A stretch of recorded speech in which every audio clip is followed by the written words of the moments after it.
ഓൺലൈനിൽ ധ്യാനം കൂടുന്നവരെയും പ്രത്യേകം സമർപ്പിച്ചുകൊണ്ട് പ്രാർത്ഥിക്കുന്ന കർത്താവിൻ്റെ കൃപ പരിശുദ്ധ അമ്മയുടെ മാധ്യസ്ഥതയിൽ എല്ലാവർക്കും ലഭ്യമാകുന്നതിന് എൻ്റെ പ്രിയപ്പെട്ടവനെ, നമുക്കറിയാം കൃപ ദൈവത്തിൻ്റെ ശക്തിയാണ്.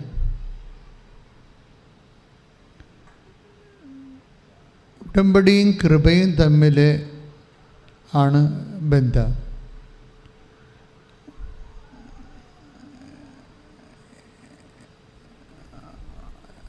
നമ്മൾ കാര്യങ്ങൾ എല്ലാം ചെയ്യണത്,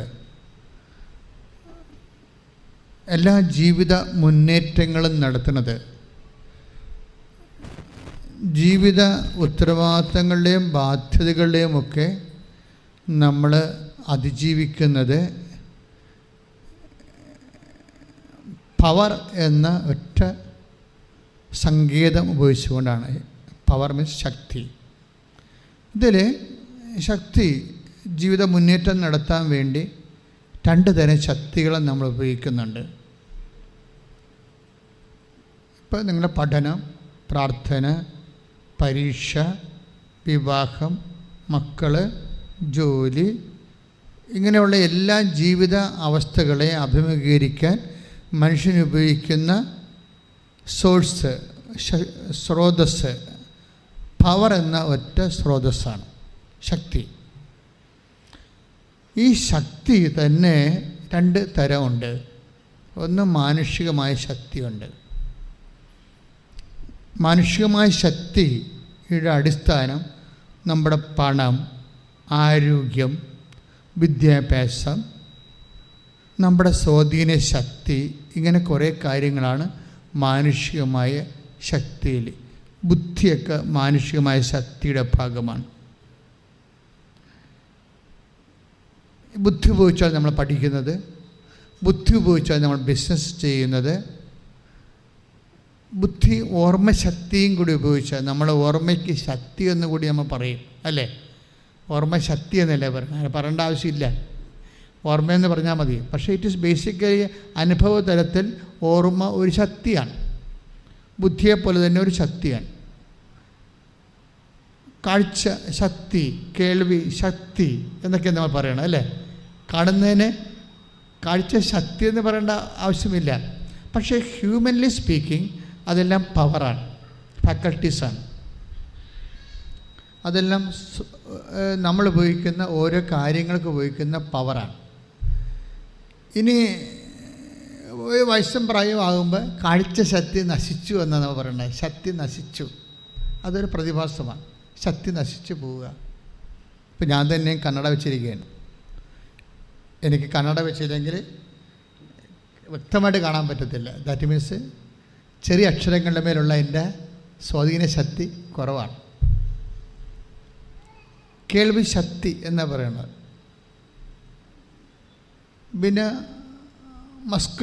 മസിൽ പവറുണ്ട്, അല്ലേ? മസിൽ പവർ, മസ്കുലർ ശക്തി, പേശിബലം, എല്ലാം ഒരു ശക്തിയാണ് നമ്മൾ ഉപയോഗിക്കുന്നത്. ബുദ്ധി എല്ലാം ഒരു ശക്തിയാണ്.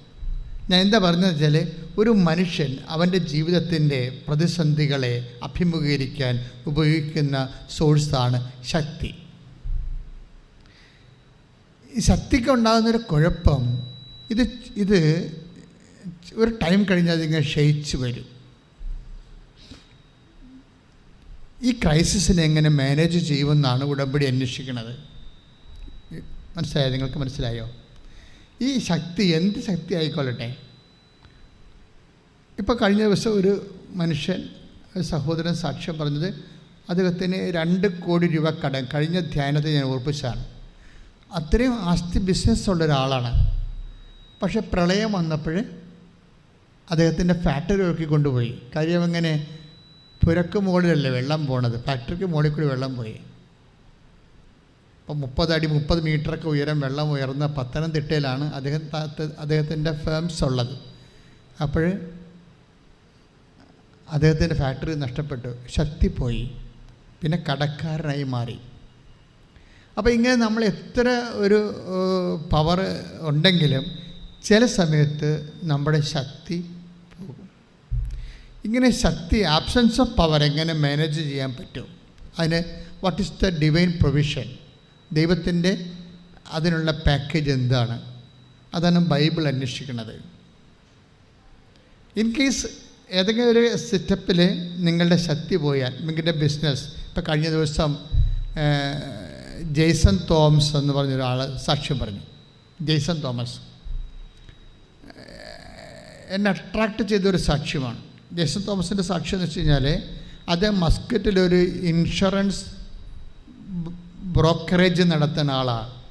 ഈ ഉടമ്പടിയുടെ ഒരു കാര്യം ഭയങ്കര രസമാണ്. മനുഷ്യന്മാരുടെ എല്ലാ ജീവിത മണ്ഡലങ്ങളെയും ഇതിങ്ങനെ ശരിക്കും താങ്ങി നിർത്തുന്നുണ്ട്. പണ്ടത്തെ ധ്യാന കേന്ദ്രത്തിൻ്റെ ഒരു രീതിയല്ല, രോഗശാന്തിയും മദ്യപാനം അവസാനിപ്പിക്കണമല്ല. ഉടമ്പടിയുടെ ഒരു പെർസ്പെക്റ്റീവ് എന്ന് പറയുന്നത് ഓൾമോസ്റ്റ് ഓൾ ഒരു ആധുനിക മനുഷ്യൻ കടന്നു പോകുന്ന സങ്കീർണമായ എല്ലാ മേഖലകളിലും അവൻ്റെ ഒപ്പം നടക്കുന്നു എന്നുള്ളതാണ് ഉടമ്പടിയുടെ ഒരു ബലം എന്ന് പറയുന്നത്.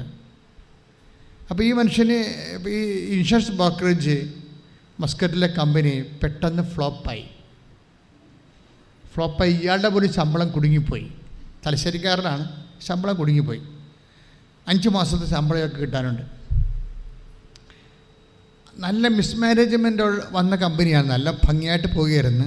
ഈ തോംസൺ ഓക്കെയാണ്, പക്ഷേ സ്റ്റാഫെല്ലാം പറയുന്നുണ്ട്, സാറേ എങ്ങനെയെങ്കിലും സാറ് ഈ കമ്പനിയുടെ തലപ്പത്ത് വന്നില്ല എന്നുണ്ടെങ്കിൽ സംഭവം കൊളാപ്സ് ആകും കേട്ടോ എന്ന് പറയും. പക്ഷെ തലപ്പത്ത് വരുന്നതിന് ഇയാളെക്കാൾ സീനിയോറിറ്റി ആയിട്ടുള്ള ആൾക്കാർ ആ കമ്പനിയിലുണ്ട്. അവരെ ഓവർടേക്ക് ചെയ്യാൻ ഇയാൾക്ക് പറ്റത്തില്ല. അത് എല്ലാ ഫേംസിനും ഉള്ളൊരു ബാധ്യതയാണ്. ആ ഫേംസിൻ്റെ ആദ്യകാലം മുതലേ ഉണ്ടായിരുന്ന കുറേ ആൾക്കാർ എല്ലായിടത്തും ഉണ്ടാവും.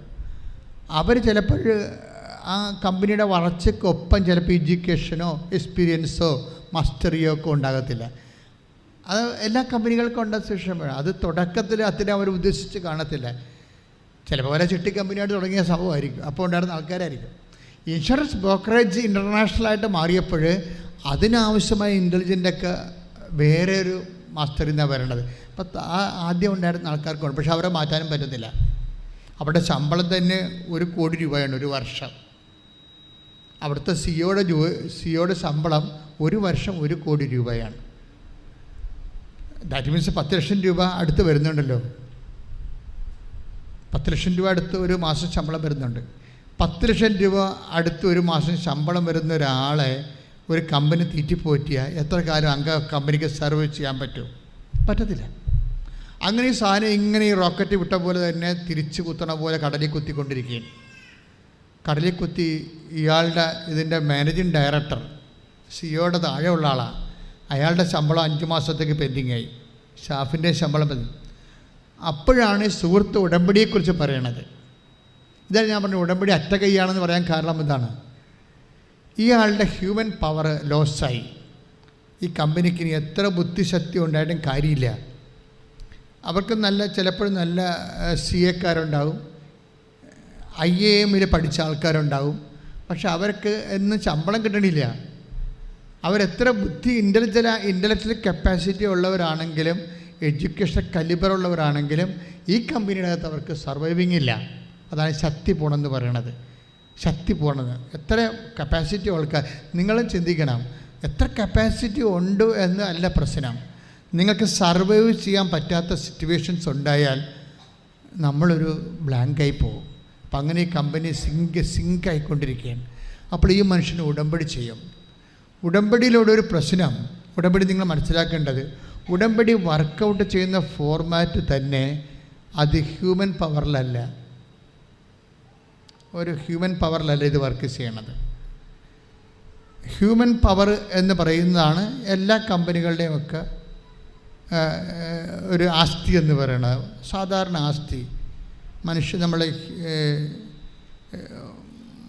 മനുഷ്യധനം എന്ന് പറയത്തില്ലേ നമ്മൾ, ആൾക്കാരുടെ ഹ്യൂമൻ പവർ. അതുപോലെ ആൾക്കാരുടെ ആസ്തി എന്ന് പറയണത് ബുദ്ധിയും എഡ്യൂക്കേഷനൊക്കെ. പക്ഷേ ഇത് വർക്കൗട്ട് ചെയ്യണില്ല ഇവിടെ. ഇത് ക്ഷയിച്ച് ക്ഷയിച്ചപ്പോൾ കമ്പനിയെ ക്ഷയിച്ചുകൊണ്ടിരിക്കുകയാണ്. ഇങ്ങനെ വന്നാൽ പിന്നീട് ബൈബിൾ പറയണത് ഈ മനുഷ്യൻ്റെ പവർ ബലഹീനമായി കഴിഞ്ഞാൽ ഓട്ടോമാറ്റിക്കായിട്ട് പിന്നെ വർക്ക് ചെയ്യണത് ദൈവത്തിൻ്റെ ശക്തിയാണ്. ദൈവത്തിൻ്റെ ശക്തി വർക്കൗട്ട് ചെയ്യാൻ നിലവിൽ കൃത്യമായിട്ടുള്ള പ്രോജക്റ്റ് ഇല്ല. നമ്മൾ നൊവേന കൂടുന്നുണ്ട്, പ്രാർത്ഥന കൂടുന്നുണ്ട്, സിംഗിൾ എഡ്ജാണ് സാധനം. ഈ സിംഗിൾ എഡ്ജിനൊക്കെ ഉണ്ടാകുന്ന പ്രശ്നം മേജർ പ്രോജക്റ്റ് എടുക്കാൻ പാടായിരിക്കും. കാര്യം അതിനകത്ത് ദൈവം കക്ഷിയല്ലാത്തത് കൊണ്ടാണ്. നമ്മൾ മാത്രമാണ് കക്ഷി. നമ്മുടെ പ്രാർത്ഥനയ്ക്ക് നമ്മൾ മാത്രമാണ് കക്ഷി. ബാക്കി ഹൈപ്പോത്തറ്റിക്കലായിട്ട് ഒരു വിശ്വാസത്തിൻ്റെ പുറത്ത് നമ്മൾ സമർപ്പിക്കുകയാണ്. അത് ദൈവം അക്സെപ്റ്റ് ചെയ്തോ ഇല്ല എന്നുള്ളത് വേറെ വിഷയമാണ്. പക്ഷെ ഉടമ്പടി വരുമ്പോൾ അങ്ങനെയല്ല. ഇത് ബൈലാറ്ററൽ എഗ്രിമെൻ്റാണ്, ഉഭയകക്ഷിയാണ്. ഞാനൊരു കക്ഷി, എൻ്റെ വിഷയത്തിന് ദൈവവും കക്ഷിയാണ്. ദൈവത്തിന് കുറച്ച് നിബന്ധനകളുണ്ട്, എനിക്ക് നിയോഗമാണുള്ളത്. ഇത് ബൈബിളിൻ്റെ ഒരു പ്ലാൻ ആൻഡ് സ്കീമാണ്, ആദ്യം മുതലേ ഉള്ളതാണ്. പൗലോസ് അപ്പോസ്തലൻ പറഞ്ഞു, ബലഹീനത വന്നാൽ പിന്നെ അടുത്ത ഓപ്ഷൻ ഹ്യൂമൻ പവർ ലോസായി കഴിഞ്ഞാൽ, ബുദ്ധിയായാലും ശക്തിയായാലും ധനമായാലും ഹ്യൂമൻ പവർ ലോസായി കഴിഞ്ഞാൽ പിന്നെയുള്ള ഓപ്ഷൻ ഡിവൈൻ പവറാണ്. ഡിവൈൻ പവറിന് ബൈബിൾ വിളിക്കുന്ന പേരാണ് കൃപയെന്ന്. നമ്മൾ കൃപയെന്ന് പറയുമ്പോൾ പ്രസാദം എന്നൊക്കെ പറയാം. അതൊന്നും അല്ല സംഭവം. It's A power. അത് എപ്പോഴും ഉള്ള ഇതിൻ്റെ ഫണ്ടമെൻ്റൽ വേർഡ് എന്ന് പറഞ്ഞാൽ 2 കൊറിന്ത്യസ് 10:9. Take the word of God. 2 കൊറിന്ത്യസ് 10:9 ശ്രദ്ധിക്കട്ടെ.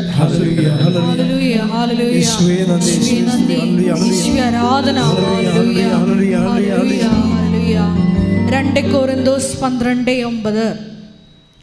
എന്നാൽ അവിടുന്ന് എന്നോട് അരുളി ചെയ്തു. ഏറ്റു പറഞ്ഞേ, എന്നാൽ അവിടുന്ന് എന്നോട് അരുളി ചെയ്തു, നിനക്ക് എൻ്റെ കൃപ മതി, എൻ്റെ ശക്തി മതി. എന്തെന്നാൽ ബലഹീനതയിലാണ് എൻ്റെ ശക്തി പൂർണ്ണമായി പ്രകടമാകുന്നത്. അപ്പൊ ബലഹീനത വന്നാൽ, ഇപ്പോൾ ജെയ്സൺ തോമസ് എന്താണ്, ഒരു ബലഹീനതയിലാണ്. എന്താണ്, കമ്പനി ലാപ്സായി പോയിക്കൊണ്ടിരിക്കുന്നു. അയാൾക്ക് ശമ്പളം കിട്ടിയിട്ട് 5 മാസമായി. ഈ ബലഹീനത ഇനി പ്രവർത്തിക്കാൻ എന്താ പറയണത്? അടുത്ത വായിച്ച് എന്തെന്നാൽ ബലഹീനതയിലാണ് ദൈവത്തിന്റെ ശക്തി പ്രവർത്തിക്കുന്നത്. ഇനി കമ്പനി പൊക്കിയെടുക്കാൻ ദൈവത്തിന്റെ ശക്തി മാത്രമേ ഉള്ളൂ. ദൈവത്തിൻ്റെ ശക്തി വേണമെന്നുണ്ടെങ്കിൽ ദൈവം അത്ഭുതം പ്രവർത്തിക്കണം. സാധാരണ ലെവലിലുള്ളതിന് അത്ഭുതം എന്നല്ല പറയണത്. സാധാരണ അവർ കഴിഞ്ഞ കൂടെ ഇങ്ങനെ മെയിൻറ്റെയിൻ ചെയ്ത് പോകും. പക്ഷേ എക്സ്ട്രാ ഒരു വിഷയം വന്നാൽ ദൈവം അത്ഭുതം പ്രവർത്തിക്കണം. ദൈവം അത്ഭുതം പ്രവർത്തിക്കാൻ ഒരു പ്രോജക്റ്റേ ഉള്ളൂ, അത് ഉടമ്പടിയാണ്. അത്ഭുതം ഈ തോമസിൻ്റെ കമ്പനി രക്ഷപ്പെടണമെന്നുണ്ടെങ്കിൽ, ജെയ്സൺ തോമസിൻ്റെ കമ്പനി രക്ഷപ്പെടണമെന്നുണ്ടെങ്കിൽ മാനുഷികമായിട്ട് ഓപ്ഷൻസ് ഒന്നുമില്ല. പിന്നെയുള്ളത് എന്താണ്? ദൈവികമായ ശക്തി പ്രവർത്തിക്കണം. ദൈവമായ ശക്തി പ്രവർത്തിക്കണം. ദൈവം പ്രവർത്തിച്ചോളൂ എന്ന് പറഞ്ഞുകൊണ്ടിരുന്നൊരു കാര്യമില്ല. ദൈവം അത്ഭുതം പ്രവർത്തിക്കുന്ന ഫോർമാറ്റിലേക്ക് നമ്മൾ വരണം. ദൈവം അത്ഭുതം പ്രവർത്തിക്കുന്ന ഫോർമാറ്റ് എന്താണ്? ബൈബിളിൽ കൃത്യമായിട്ട് പറയുന്നുണ്ട്, അത് ഉടമ്പടിയാണ്. പുറപ്പാടിൻ്റെ പുസ്തകം 34:10. പുറപ്പാട് 34:10. ശ്രദ്ധിക്കട്ടെ. ഹല്ലേലൂയ. പുറപ്പാട് 34:10. പുറപ്പാട് 34:10. അവിടുന്ന് അരുളി ചെയ്തു. അവിടുന്ന് അരുളി ചെയ്തു, ഇതാ ഞാൻ ഒരു ഉടമ്പടി ചെയ്യുന്നു.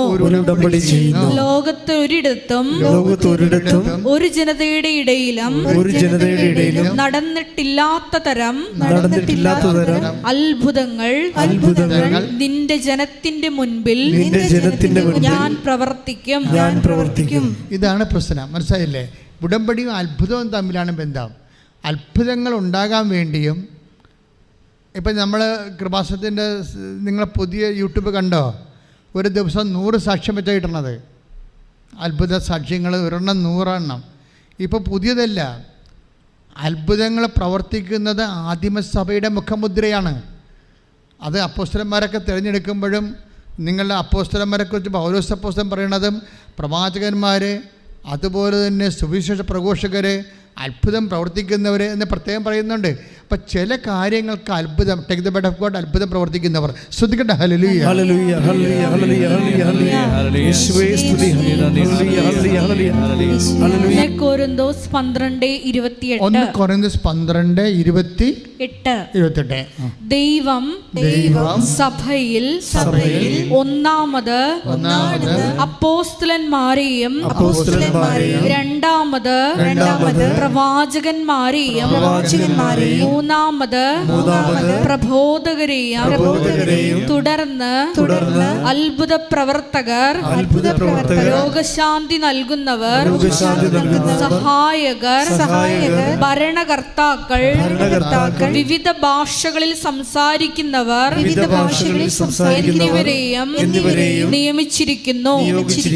അപ്പോൾ ഇതെല്ലാം നിയമനമാണ് ശരിക്കും. ഇപ്പം സഹായകരെന്ന് പറഞ്ഞു കണ്ടില്ലേ. അപ്പോൾ ആദ്യം അപ്പോസ്തലന്മാർ, പിന്നെ പ്രവാചകർ, 4ാം സ്ഥാനത്താണ് ഈ അത്ഭുതം പ്രവർത്തിക്കുന്നവർ, 5ാം സ്ഥാനത്താണ് രോഗശാന്തി പ്രവർത്തിക്കുന്നവരും, അതിൻ്റെ കൂടെ തന്നെയാണ് സഹായകർ. സഹായകരെന്ന് പറഞ്ഞാൽ എന്താണ്? ഇപ്പം നമ്മൾ തന്നെ ഇവിടെ എന്തുമാത്രം എത്രയോ വർക്കേഴ്സ്, 100 വർക്കേഴ്സുണ്ട് ഇവിടെ. ശുശ്രൂഷകർ എന്ന് പറയുന്ന കർത്താവിൻ്റെ ശുശ്രൂഷ മുന്നോട്ട് കൊണ്ടുപോകാനുള്ള ക്രമീകരണങ്ങൾ ചെയ്യണത്. 10 ഉടമ്പടിക്കാണ്ട് 13 കൗണ്ടേഴ്സ് ഉണ്ട്. ഈ 13 കൗണ്ടേഴ്സ് കൊണ്ട് 4.5 മണിക്കൂർ കൊണ്ടാണ് ഉടമ്പടി പ്രോസസ്സായി എടുക്കുന്നത്. അതിനുള്ളിൽ 100 പേരുടെ സഹായം നമുക്ക് കിട്ടിയാലേ ഇത് നടത്തിക്കൊണ്ടു പോകാൻ പറ്റത്തുള്ളൂ. അത് സഹായിക്കുന്നു. പക്ഷേ അത് സഹായം ഒരു ശുശ്രൂഷയാണ്, അതൊരു ഫങ്ഷനല്ല, ഒരു വർക്കല്ലത്, അതൊരു മിനിസ്ട്രിയാണ്. സഹായകരെ ആദിമസഭ ഉണ്ടായതാണ്. പക്ഷേ ഇതെല്ലാം അപ്പോസ്തലന്മാർക്ക് വിധേയമായിരിക്കണം. അപ്പോസ്തലന്മാരുടെ സ്ഥാനത്തുള്ള ആരാണ്? ബിഷപ്പുമാരാണ്. അതുപോലെ അതിനുശേഷം ഈ പ്രവാചകന്മാർ വരെ ബിഷപ്പുമാരാണ്. അതിനകത്ത് പ്രഘോഷകരുണ്ടാവും, പ്രവാചകരുണ്ടാവും. അതെല്ലാം വചന പ്രഘോഷമായിട്ട് ബന്ധപ്പെട്ട മിഷണറീസാണ്. അപ്പോൾ അവരെല്ലാം ആരായാലും ശരി അപ്പോസ്തലന് വിധേയമായിരിക്കണം. അപ്പോസ്തലനാണ് അധികാരം ദൈവം കൈമാറിയിരിക്കുന്നത്. അപ്പോൾ ഇത് സഭയുടെ ഒരു സ്ട്രക്ചറാണ്. അതിൻ്റെ ഭാഗമായിട്ട് ചില സമയത്ത് ഒരു വ്യക്തിക്ക് ഒരു ദൈവം ഒരു അത്ഭുതം പ്രവർത്തിക്കേണ്ടാതെ നിക്കക്കളില്ലാതെ വരുമോ. ഇപ്പോൾ ജെയ്സൺ തോമസിൻ്റെ പ്രശ്നം അതല്ലേ. ജെയ്സൺ തോമസിനെ സംബന്ധിച്ചിടത്തോളം ഇപ്പോൾ പുറപ്പാട് 34:10 അനുസരിച്ച് കൊണ്ട് ദൈവം ഉടമ്പടി സ്ഥാപിച്ചിരിക്കുന്നത് അത്ഭുതം പ്രവർത്തിക്കാൻ തന്നെയാണ്, ഒരു സംശയമില്ല കരുതിൽ. പക്ഷേ ആ അത്ഭുതം പ്രവർത്തിക്കുമ്പോൾ ഈ ജെയ്സൺ തോമസ് എന്താ ചെയ്തിരിക്കണത്? ഉടമ്പടി എടുത്ത ഉടനെ എന്ത് അത്ഭുതമാണ് അവിടെ നടന്നത്. ഉടമ്പടി എടുത്ത് ആ യൂട്യൂബിൽ കിടക്കുന്നുണ്ട് ആ സാക്ഷ്യം, കഴിഞ്ഞ ആഴ്ച ഇട്ടതാണ്. ഈ ജെയ്സൺ തോമസ് കൂപ്പുകുത്തണ തൻ്റെ സീറോയിലേക്ക് പോയിക്കൊണ്ടിരിക്കുന്ന തകർച്ചയെ ബാധിക്കുന്ന കമ്പനി രക്ഷപ്പെടാൻ വേണ്ടി മാതാവുമായിട്ട് മധ്യസ്ഥയിൽ ഉടമ്പടി ചെയ്ത് കഴിയുമ്പോൾ സെക്കൻഡുകൾക്കുള്ളിൽ, ഒരാഴ്ചക്കുള്ളൊരു സംഭവം നടക്കും. എന്താണ്? ബർബേഷ എന്ന് പറയുന്ന ഒരു ഗുജറാത്തുകാരനാണ് CEO. അയാളാണ് ഇതിനെ തലപ്പത്തിരിക്കുന്നത്. അയാളുടെ സ്റ്റിയറിങ്ങിലാണ് കമ്പനി പോണത്. അയാൾക്കാണ് 1 കോടി രൂപ ശമ്പളം, ഒരു വർഷമാണ് 10 ലക്ഷം രൂപ വെച്ച് മാസം. അയാൾ ഈ ഉടമ്പടി എടുത്തോടുകൂടി പൊടുന്നനെ രാജിയായി കളയും. പൊടുന്നനെ രാജിവെച്ച് പോകും, ആരോടും ചോദിക്കാതെ പൊടുന്നനെ രാജിവെച്ച് പോവുകയും കമ്പനിക്ക് പിന്നെ ഓഫർ കിട്ടുകയും പെട്ടെന്ന് കമ്പനി ഷൂട്ടപ്പ് ചെയ്തിട്ട് ജെയ്സൺ തോമസ് CEO ആവും. ഇതിൻ്റെ വിഷയം അതാണ്. ഇത് നമ്മൾ നടക്കുന്ന ഒറ്റ ആഴ്ച കൊണ്ട് നടക്കുന്ന അത്ഭുതമാണിത്. അങ്ങനെ ചില ജീവിതത്തിൻ്റെ ചില ഭാഗത്ത് ദൈവം അത്ഭുതം പ്രവർത്തിക്കാതെ വേറെ ഒരു മാർഗമില്ലാതെ വരും. അതുകൊണ്ടാണ് ഞാൻ നിങ്ങളോട് പറയണത്, ദൈവത്തിന് ചെയ്യാൻ പറ്റുന്ന ജോലി ഉണ്ടെങ്കിൽ മാത്രമേ ഉടമ്പടി എടുക്കാവൂ. നിങ്ങൾക്ക് ചെയ്യാൻ പറ്റുന്നുണ്ടെങ്കിൽ നിങ്ങൾ ദൈവത്തെ കക്ഷി ചേർക്കാതിരിക്കണം നല്ലത്. കാര്യം ദൈവത്തിൻ്റെ നമ്മളിൻ്റെ അകത്ത് കക്ഷിയാക്കുമ്പോൾ ഫുൾ ആൻഡ് ഫുൾ ദൈവമായിരിക്കണം.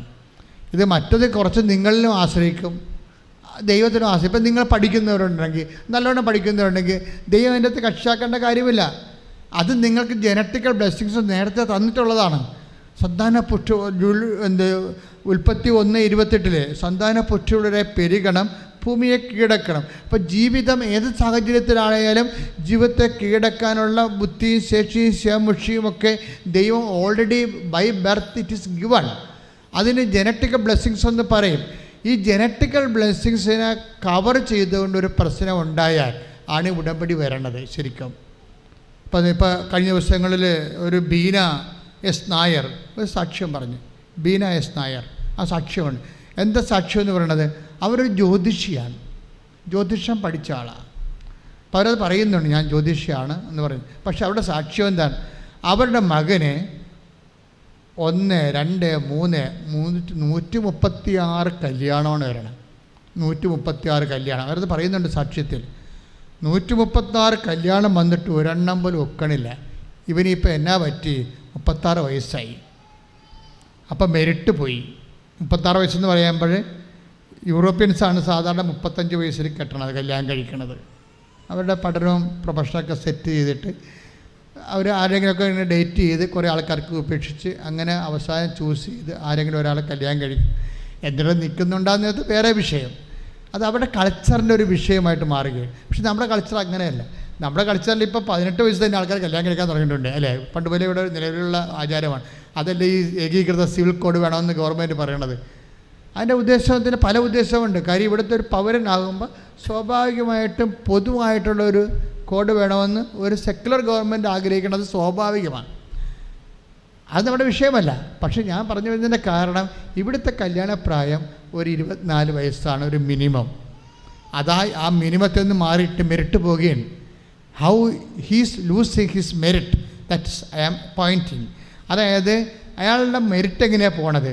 24 വയസ്സ് കഴിഞ്ഞ് 25 വയസ്സായി, 26 വയസ്സായി, 30 വയസ്സായി, 31ആയി, 32ആയി, കല്യാണം ഇങ്ങനെ വരുന്നു പോകുന്നു, ഒന്നും ഒക്കണില്ല. 36 വയസ്സായി, 136 കല്യാണങ്ങൾ വരുന്നെന്ന് പറയുമ്പോൾ അവിടെ മെറിറ്റ് 0 മെറിറ്റ് വന്നു. മാനുഷ്യമായി 0 മെറിറ്റായി.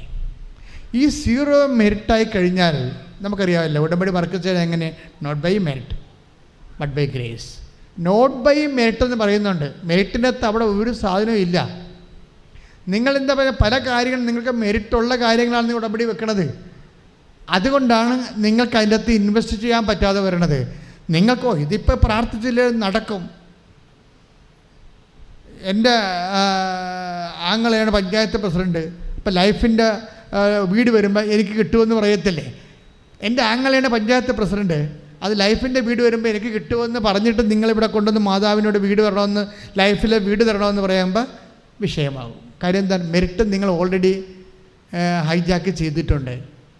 ആങ്ങളെ വെച്ച് നിങ്ങളുടെ മെറിറ്റ് ഹൈജാക്കാക്കി. പിന്നെ അത് ഉടമ്പടി വെച്ച് ദൈവത്തിന് എന്താ നാണം കെടുത്തണത്? അവിടെയാണ് ലാഗിങ് വരണത്. ഉടമ്പടി ലാഗിങ് വരരുത്. ഇത് 0 മെറിറ്റാണ്.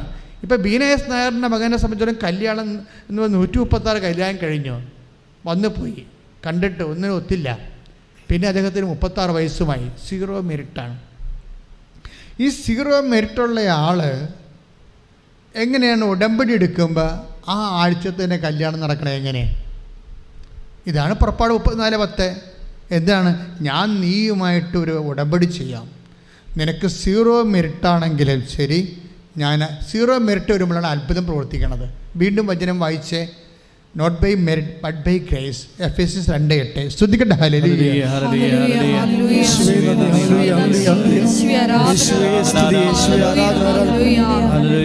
എഫേസ്യസ് 2:8. വിശ്വാസം വഴി കൃപയാലാണ് നിങ്ങൾ രക്ഷിക്കപ്പെട്ടത്. വിശ്വാസം വഴി കൃപയാലാണ് നിങ്ങൾ രക്ഷിക്കപ്പെട്ടത്.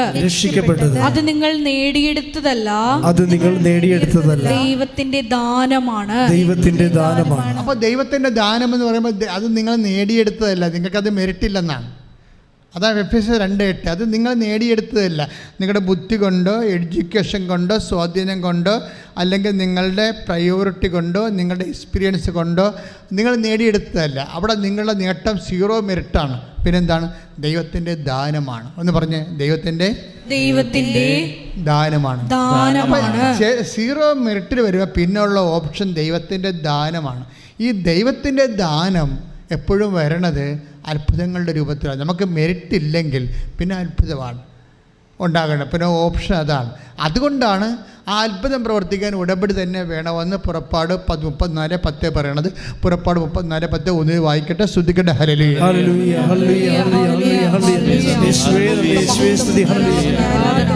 അവിടുന്ന് അരുൾ ചെയ്തു, ഇതാ ഞാൻ ഒരു ഉടമ്പടി ചെയ്യുന്നു. ലോകത്തൊരിടത്തും ഒരു ജനതയുടെ ഇടയിലും നടന്നിട്ടില്ലാത്ത തരം അത്ഭുതങ്ങൾ എന്റെ ജനത്തിന്റെ മുൻപിൽ ഞാൻ പ്രവർത്തിക്കും. ഇത് ദൈവത്തിൻ്റെ വാക്കാണ്. അപ്പം നമ്മൾ ശ്രദ്ധിക്കേണ്ടത് ഈ ദൈവത്തിൻ്റെ വാക്ക് നിറവേറുമ്പോഴാണ് നമുക്ക് ദൈവത്തിൻ്റെ ദാനങ്ങൾ ലഭിക്കണത്. ദൈവത്തിൻ്റെ ദാനങ്ങൾ ലഭിക്കണമെങ്കിൽ എന്ത് ചെയ്യണം? ബേസിക്കായിട്ട് നമുക്ക് വിശ്വാസം ഉണ്ടാകണം, അല്ലേ? അതാണ് എഫേസ്യസ് 2:8, take the word of God. വിശ്വാസം. ശ്രുതികട്ടെ ഹല്ലേലൂയ. എഫേസ്യസ് 2:8 വിശ്വാസം വഴി കൃപയാലാണ് നിങ്ങൾ രക്ഷിക്കപ്പെട്ടത്. അത് നിങ്ങൾ നേടിയെടുത്തതല്ല, ദൈവത്തിന്റെ ദാനമാണ്. Praise the Lord. അപ്പോൾ കൃപയാലാണ് നമ്മൾ രക്ഷിക്കപ്പെടുന്നത്, വീണ്ടെടുക്കപ്പെടുന്നത്. അപ്പോൾ കൃപ ദൈവത്തിൻ്റെ ശക്തിയാണെന്ന് പറയുമ്പോൾ വിശ്വാസം വഴി ഇപ്പം നമ്മൾ 2 കൊരിന്ത്യർ 12:9, 2 എഫേസ്യർ 2:8 കൂടി ലിങ്ക് ചെയ്ത് വായിക്കും. മനസ്സിലാക്കേണ്ടത് എന്താണ്? വിശ്വാസം വഴി കൃപയാലാണ്. അത് മീൻസ് ദൈവത്തിൻ്റെ ശക്തിയാലാണ്. ഒന്ന് പറഞ്ഞ വിശ്വാസം വഴി ദൈവത്തിൻ്റെ കൃപയാലാണ്, അഥവാ ദൈവത്തിൻ്റെ ശക്തിയാലാണ് അത്ഭുതങ്ങള് പ്രവർത്തിക്കപ്പെട്ട് ദൈവത്തിൻ്റെ ദാനം ഉടമ്പടി വഴി നമ്മൾക്ക് ലഭിക്കുന്നത്. കൈ അടിച്ച് കർത്താവിനെ ശ്രദ്ധിക്കട്ടെ. പരിശുദ്ധ പരമ ദിവ്യകാരുണ്യത്തിന് പരിശുദ്ധ പരമ ദിവ്യകാരുണ്യത്തിന്. അപ്പൊ എഫേസ്യസ് 2:8 വീണ്ടും നമ്മൾ ബേസിക് വേർഡ് ഓഫ് ഗോഡ് ഉള്ളത്. എന്താണ്? വിശ്വാസം വഴി. പറഞ്ഞ് വിശ്വാസം വഴി കൃപയാലാണ് നമ്മൾ രക്ഷിക്കപ്പെട്ടത്. അത് നമ്മൾ നേടിയതല്ല, ദൈവത്തിന്റെ ദാനമാണ്. അപ്പോൾ ദൈവത്തിന്റെ ദാനം നമുക്ക് ലഭിക്കുന്നത്, ദൈവത്തിന്റെ ശക്തി നമുക്ക് ലഭിക്കുന്നത് ഉടമ്പടി വഴിയാണെന്നാണ് പുറപ്പാട് 34:10 നമ്മൾ വായിച്ചത്. ഞാൻ പറഞ്ഞു വരുന്നതിൻ്റെ കാര്യം, ഈ വിശ്വാസം വഴി എന്നുള്ളത് ആണ് ഇതിൻ്റെ അകത്ത് ഏറ്റവും ടോപ്പായിട്ടുള്ള വേഡ്. വിശ്വാസം വഴി. ഈ വിശ്വാസം ആണ് നമ്മൾ വിശ്വാസം വഴി കൃപയാലാണ്. കൃപ നമുക്ക് ലഭിക്കണത് എങ്ങനെയാണ്? ഫസ്റ്റ് വിശ്വാസം വഴിയാണ്. വിശ്വാസമാണ് ഇതിൻ്റെ ബേസിക് എന്ന് പറയണത്. ഉടമ്പടി ആയാലും ശരി, അതിൻ്റെ ബേസിക് വിശ്വാസം തന്നെയാണ്. പക്ഷേ അതിൻ്റെ കുറച്ചുകൂടി ഈ കള്ളം മൂത്ത് വിനായി ആകണ പോലെ വിശ്വാസം മൂത്ത് വിശ്വസ്തത ഉണ്ടാകും. അത് വേറെ ഒരു സബ്ജക്റ്റാണ്. അത് ഞാൻ വരുന്നുണ്ട്. അതല്ല, ഈ വിശ്വാസം വഴി പറഞ്ഞ് വിശ്വാസം വഴി കൃപയാലാണ് നമ്മൾ രക്ഷിക്കപ്പെട്ടത്. അപ്പോൾ വിശ്വാസം ആണ് ഇതിൻ്റെ അകത്ത് മെയിൻ സബ്ജക്റ്റ്. വിശ്വാസത്തിൻ്റെ കൈമാറ്റം. വിശ്വാസം എപ്പോഴും വരണത്, ആക്ടിവേറ്റ് ആകണത് കൈമാറ്റത്തിലൂടെയാണ്. വിശ്വാസം നമുക്ക് മൂന്നോ നാലോ തരത്തിൽ വിശ്വാസം കൈമാറാൻ പറ്റും. ഒന്ന്, വിശ്വാസം പ്രഖ്യാപനത്തിലൂടെ നമുക്ക് വിശ്വാസം പ്രകടിപ്പിക്കാം. വിശ്വാസ പ്രകടനത്തെക്കുറിച്ച് ഞാൻ നിങ്ങളോട് സംസാരിക്കുന്നത്. ഇപ്പം എന്താ നമ്മുടെ സബ്ജക്റ്റ്? എന്താണ്? എഫേസ്യസ് 2:8 ഉടമ്പടിയുടെ അസ്ഥിവചനങ്ങൾ. എന്താണത്? അത് പറഞ്ഞ വിശ്വാസം വഴി കൃപയാലാണ് നമ്മൾ രക്ഷിക്കപ്പെട്ടത്. അപ്പോൾ ഈ വിശ്വാസം ആക്ടിവേറ്റ് ചെയ്യുന്നത് അതിൻ്റെ പ്രകടനപരത പഠിക്കണം. നമുക്ക് ബുദ്ധിപരമായിട്ട് ചെയ്യേണ്ട ഒരു വിഷയമാണ് ഉടമ്പടി, അല്ലാതെ വൈകാരികമായിട്ട് വരുന്ന വിഷയമല്ല. വിശ്വാസത്തിന് ഒരു പ്രകടനപരതയുണ്ട്. വിശ്വാസം പ്രകടിപ്പിക്കുന്ന രീതി. ഇപ്പോൾ വേണമെങ്കിൽ നമുക്ക് എനിക്ക് 3 തരത്തിൽ വിശ്വാസം പ്രകടിപ്പിക്കാൻ പറ്റും.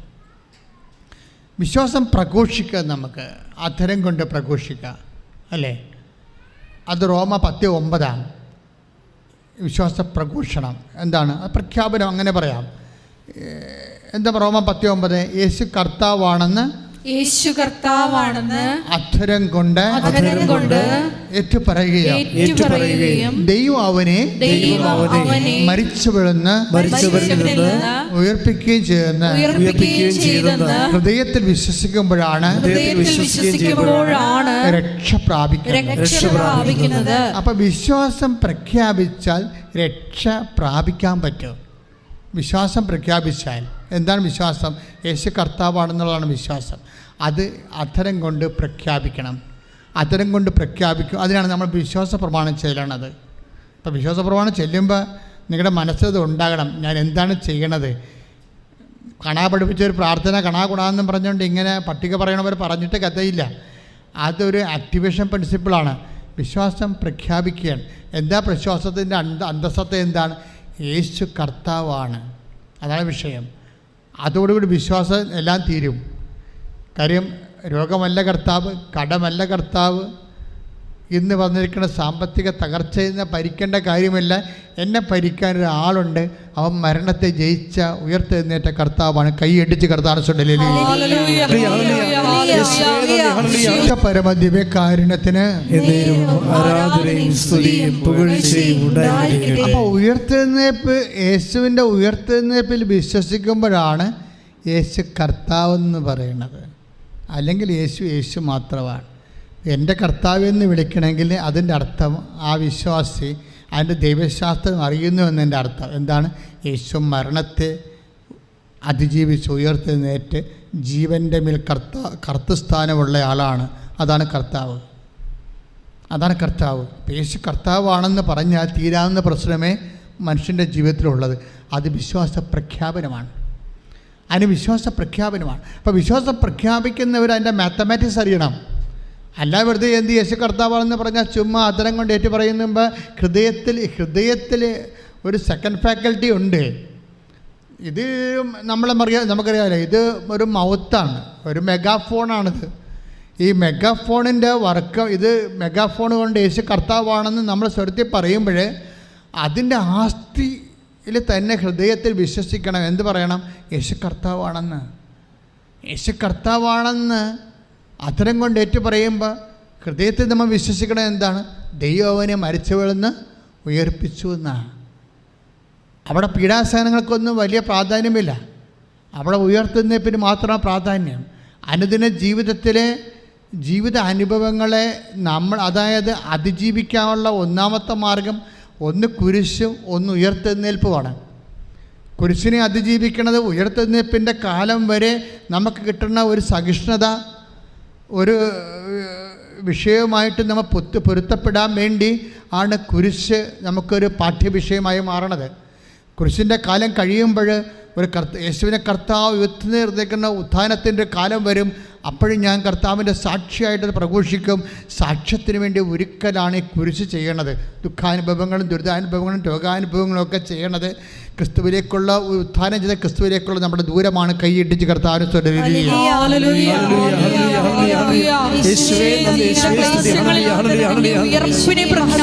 വിശുദ്ധ പരമദിവ്യകാരുണ്യത്തിന്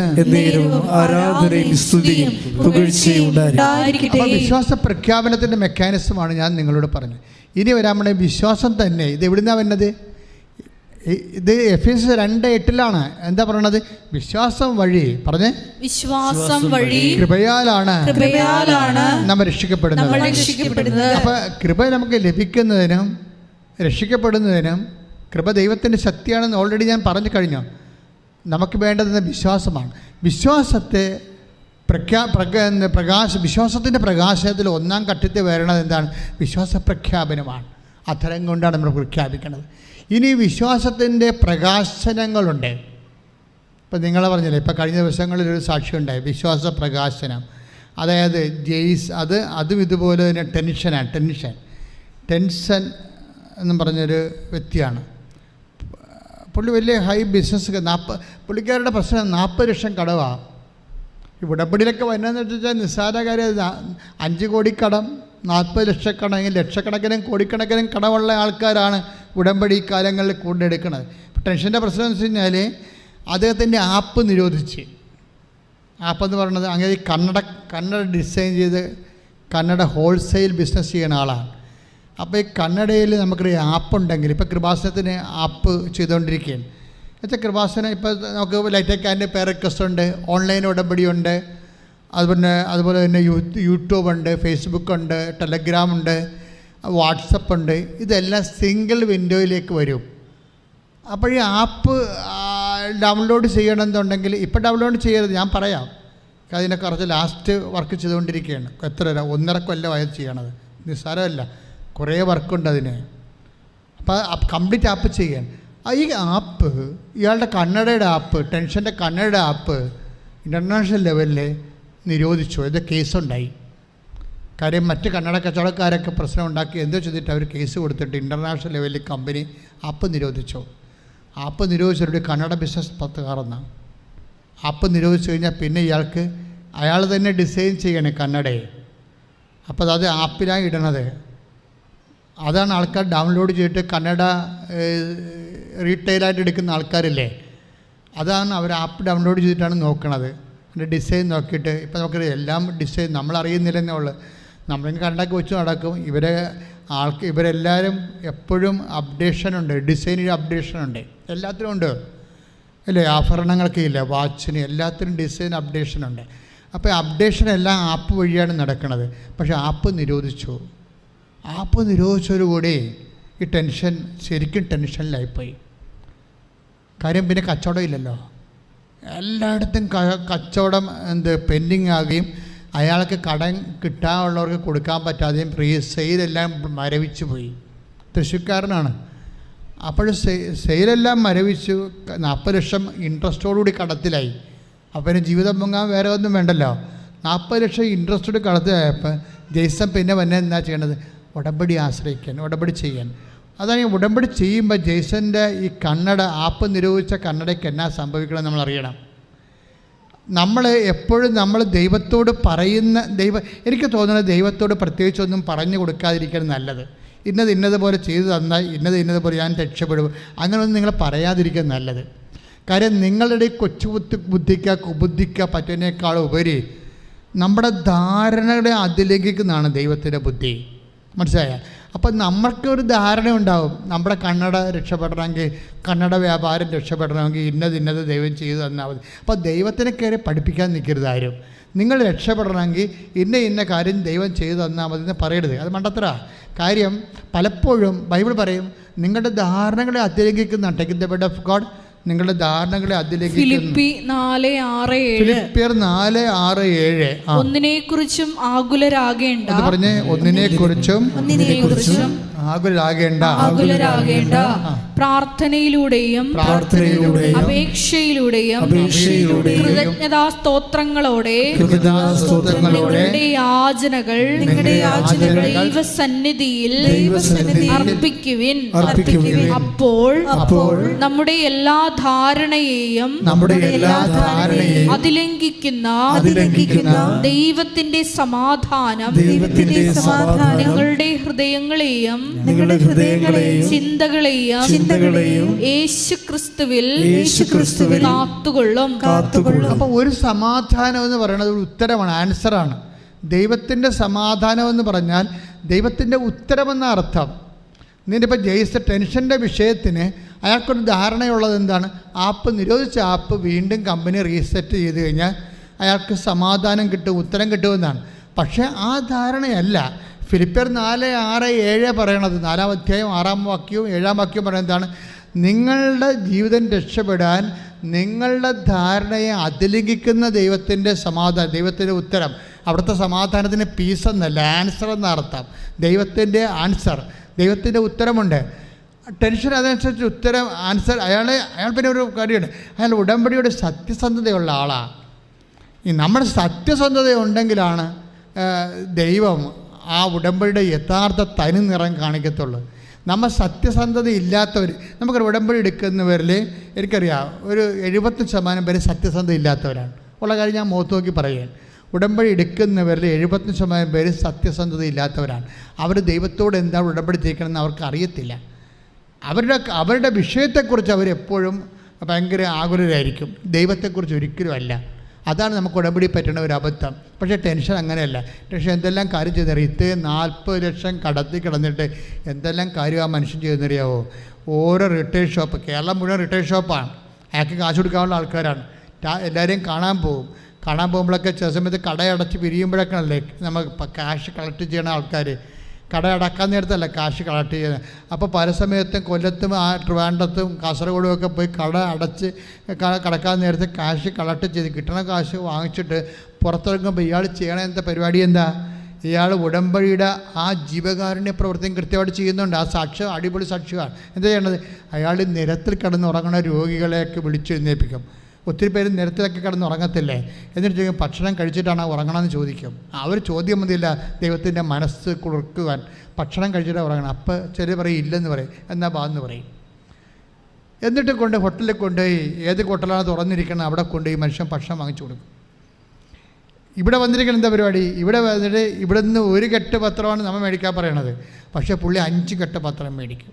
5 കെട്ട് പത്രം മേടിച്ച് എന്താണ് ഈ വലിയൊരു ബിസിനസ്സുകാരനാണ് ചെയ്യണത്. അയാൾ ഓരോ മെഡിക്കലിൻ്റെ വാതിൽക്ക് പോയി നിൽക്കും. ഓരോ മെഡിക്കൽ ആ സാക്ഷ്യം നിങ്ങളൊന്ന് കേൾക്കണം, ടെൻഷൻ്റെ. ഓരോ മെഡിക്കലിൻ്റെ വാതിൽക്ക് പോയി നിൽക്കും. എന്നിട്ട് ഓരോരുത്തരോട് പറയും. അപ്പോൾ അക്രൈസ്തവ സഹോദരങ്ങളെ കാണുമ്പോൾ അയാൾ കാനായിലെ കല്യാണത്തെക്കുറിച്ച് സംസാരിക്കും. ഒരു മനുഷ്യൻ വചനം പ്രഘോഷിക്കണേ, അയാൾ തകർന്ന് തരിപ്പണമായിരിക്കുന്ന സമയമാണ്. പക്ഷെ അതല്ല, സുവിശേഷത്തിന് വിലങ്ങ് വെച്ചിട്ടില്ല. Take the word of God. സാഹചര്യം അനുകൂലമായിരിക്കുമ്പോൾ അല്ലാത്തപ്പോൾ take the word of God. ശ്രദ്ധിക്കട്ടെ.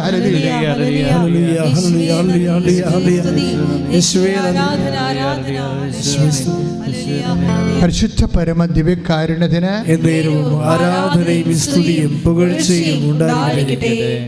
2 Timothy 4:2 വചനം പ്രസംഗിക്കുക. സാഹചര്യങ്ങൾ അനുകൂലമാണെങ്കിലും അല്ലെങ്കിലും ജാഗരൂകതയോടെ വർത്തിക്കുക. മറ്റുള്ളവരിൽ ബോധ്യം ജനിപ്പിക്കുകയും അവരെ ശാസിക്കുകയും ഉദ്ബോധിപ്പിക്കുകയും ചെയ്യുക. വചനം പ്രഘോഷിക്കുക.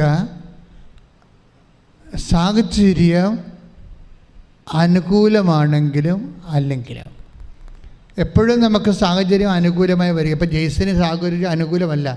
40 ലക്ഷം കടവും അതിൻ്റെ ഇൻട്രസ്റ്റും കടക്കാരുടെ വിളിയും തിരക്കും എല്ലാമാണ്. പക്ഷെ അതിൻ്റെ ഉള്ളിലും അദ്ദേഹം വചനം പ്രഘോഷിക്കുകയാണ്. പല വിശ്വാസികളാണെങ്കിലും അയ്യോ നാം ഉടമ്പടി എടുത്തിട്ടും കടക്കാർ വിളി നിർത്തണില്ലല്ല എന്ന് പറഞ്ഞുകൊണ്ട് മാറിക്കിടന്ന് ഉറങ്ങും, അല്ലെങ്കിൽ 2 സ്മോൾ അടിക്കും. അങ്ങനെ ഇരുട്ടുകൊണ്ട് കൂട്ടിടക്കാനൊന്നും പറ്റത്തില്ല. അത് നട്ടലില്ലാത്ത പരിപാടിയാണ്. മറിച്ച് ദൈവശക്തിയുള്ളവൻ നട്ടുള്ളവനാണ്. വിശ്വാസം നമുക്ക് നൽകുന്നത് എക്സ്ട്രാ നട്ടല്ലാണ്. കൈയിടിച്ച് കർത്താവിനെ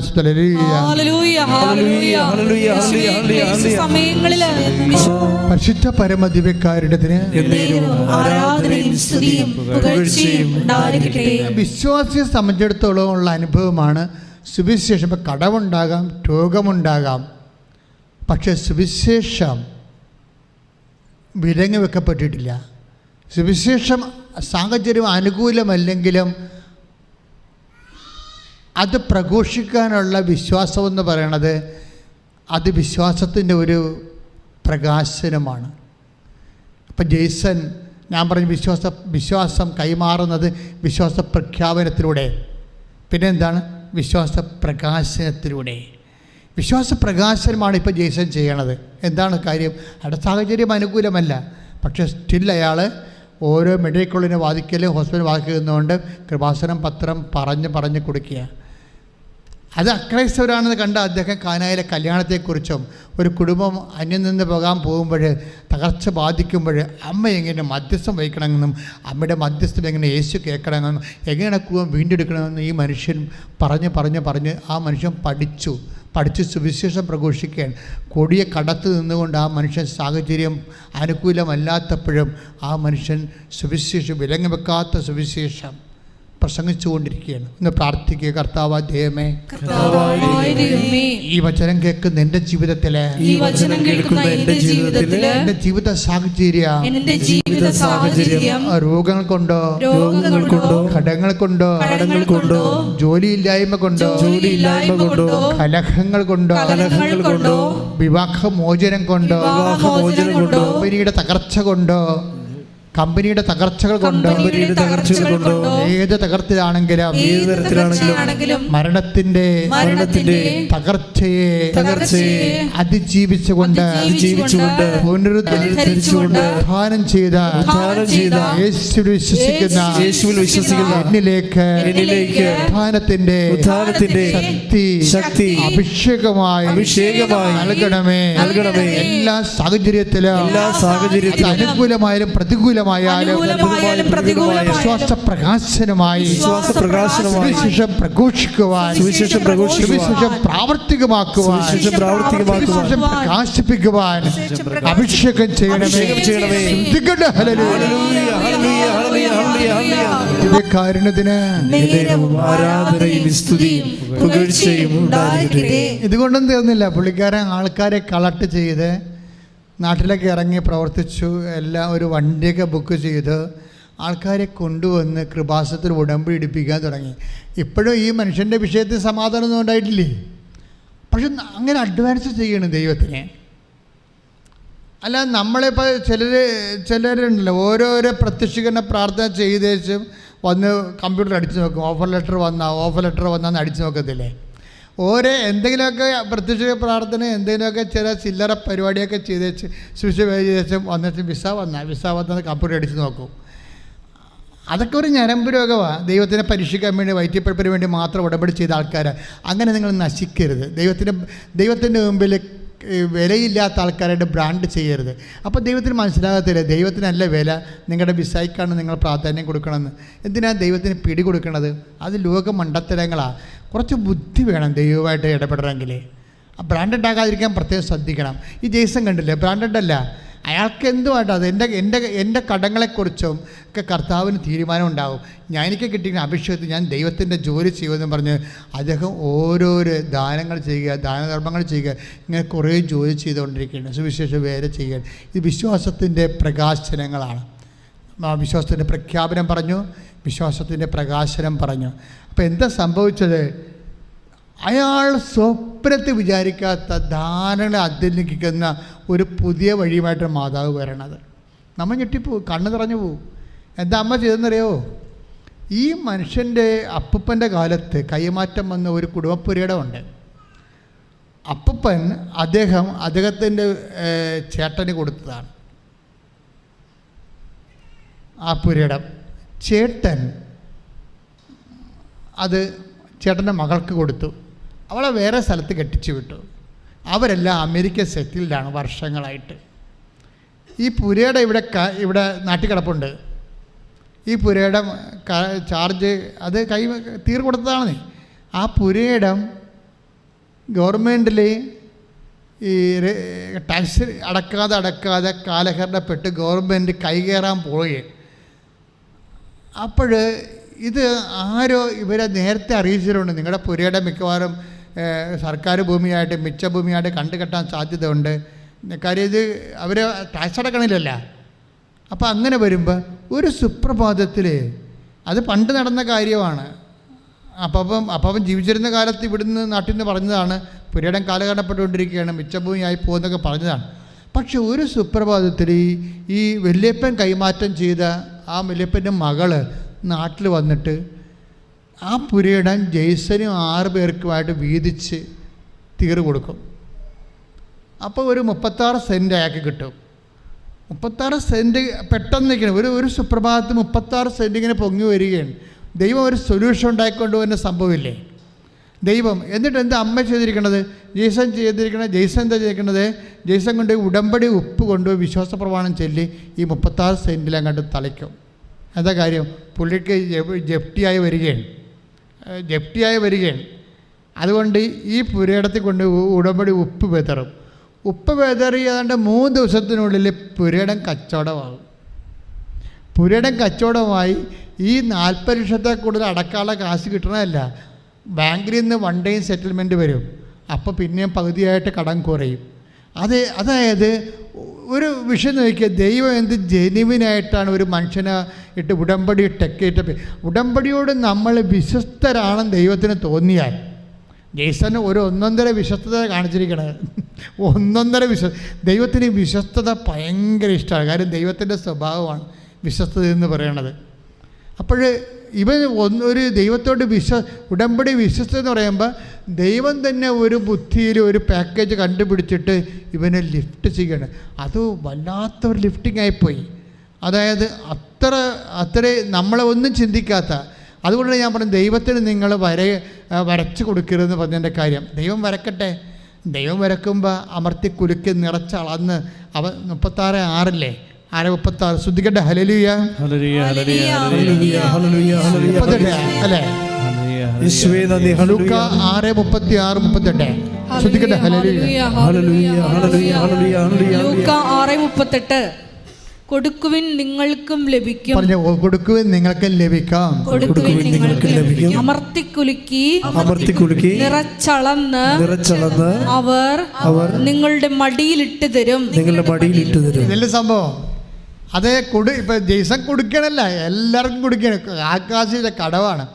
അപ്പോഴും ആൾക്കാരെ വിളിച്ചു നടത്തി കൊടുത്തുകൊണ്ടിരിക്കുക. ദൈവത്തിന് സുവിശേഷം പ്രഘോഷിച്ചുകൊണ്ടിരിക്കുന്നത്. അതാണ് ഈശോ പറയണത്, കൊടുക്കുവിൻ നിങ്ങൾക്ക് ലഭിക്കും. പക്ഷെ ദൈവം തന്നെ എങ്ങനെയാണ്? അമർത്തി കുലുക്കി നിറച്ച് അളന്ന് അവൻ നിൻ്റെ മടിയിലോട്ട് ചൊരിയും. കാര്യം വൺ ടൈം സെറ്റിൽമെൻറ്റിൽ കടങ്ങൾ കുറഞ്ഞ്, അതുകൂടാതെ 2 പുരയിടമാണ് കിട്ടിയിരിക്കുന്നത്. 2 പുരയിട വിട്ട് ഒരു 26 ഒരു 39 സെൻറ്റാണ് വിറ്റ് പോയിരിക്കുന്നത്. അതെല്ലാം പണം പടവടാന്ന് കിട്ടുകയാണ് അത് മനുഷ്യന്. അതിപ്പോൾ എത്രയോ വർഷങ്ങളായിട്ട് വിൽക്കാത്ത പുരയിടമൊക്കെ പടയെന്ന് വിറ്റുപോയി. ദൈവം ഈ വിഷയം ഏറ്റെടുക്കാൻ വേണ്ടി നിങ്ങൾ ദൈവത്തിൻ്റെ തിരുസന്നിധിയിൽ ഉടമ്പടി സത്യസന്ധരാകാൻ വേണ്ടി പ്രത്യേകം പ്രാർത്ഥിക്കുക. കർത്താവ് ദൈവമേ, ഉടമ്പടി സത്യസന്ധരാകാൻ വേണ്ടി ദൈവസ്നേഹത്തോടെ ഉടമ്പടി പ്രയോഗിക്കുവാൻ ഞങ്ങളെ അഭിഷേകം ചെയ്യണമേ. ശ്രദ്ധിക്കട്ടെ.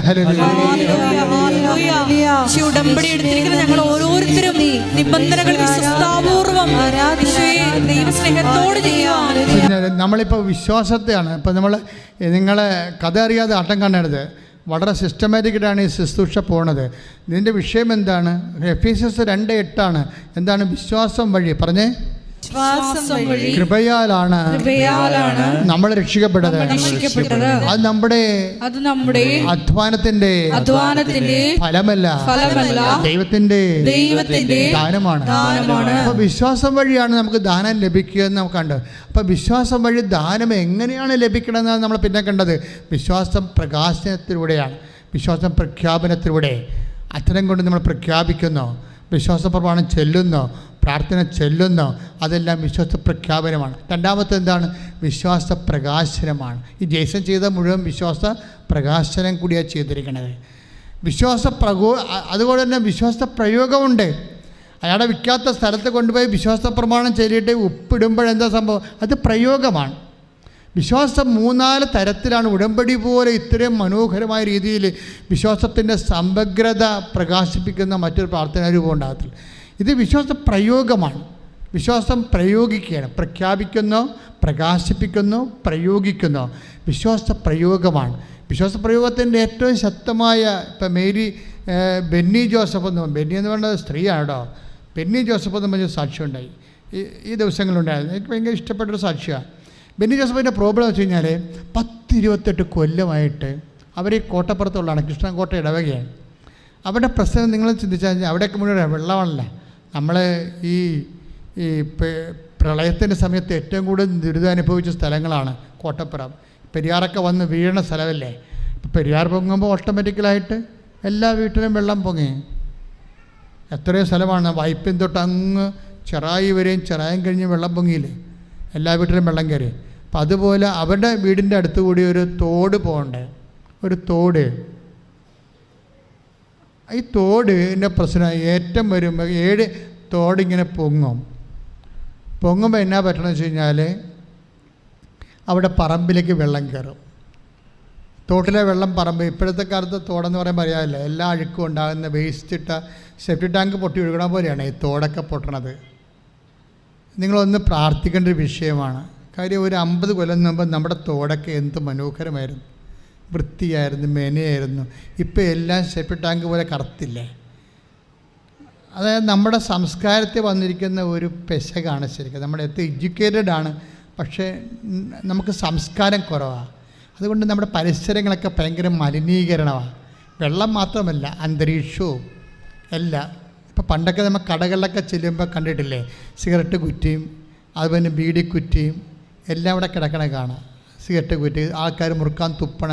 പണ്ട് മരണ വീട്ടിലൊക്കെ ചെന്ന് കഴിഞ്ഞാൽ നമ്മൾ ഭയങ്കര കുറേ ആൾക്കാരിങ്ങനെ സ്ഥിരം തുപ്പ് തൊഴിലാളികളായിട്ട് ഇരിപ്പുണ്ടാവും അല്ലേ. കുറേ ബീഡിയൊക്കെ വാങ്ങിച്ച് കുറേ വെറ്റിലൊക്കെ മുറുക്കി. ഇപ്പോൾ ആ കാലം കഴിഞ്ഞ് ഇപ്പോൾ നമ്മൾ വീട്ടിൽ മരണ വീട്ടിൽ ചെന്ന് കഴിഞ്ഞാൽ നമുക്കറിയാം, കുറേ വെറ്റിലൊക്കെ വെച്ചുകൊണ്ട് മുറുകി തോന്നിവാസം പറഞ്ഞുകൊണ്ടിരിക്കുന്ന ഒരു വർഗത്തെ കാണുമായിരുന്നു. നമ്മുടെ അപ്പൂപ്പന്മാരാണ്, അവരൊക്കെ മരിച്ചുപോയി.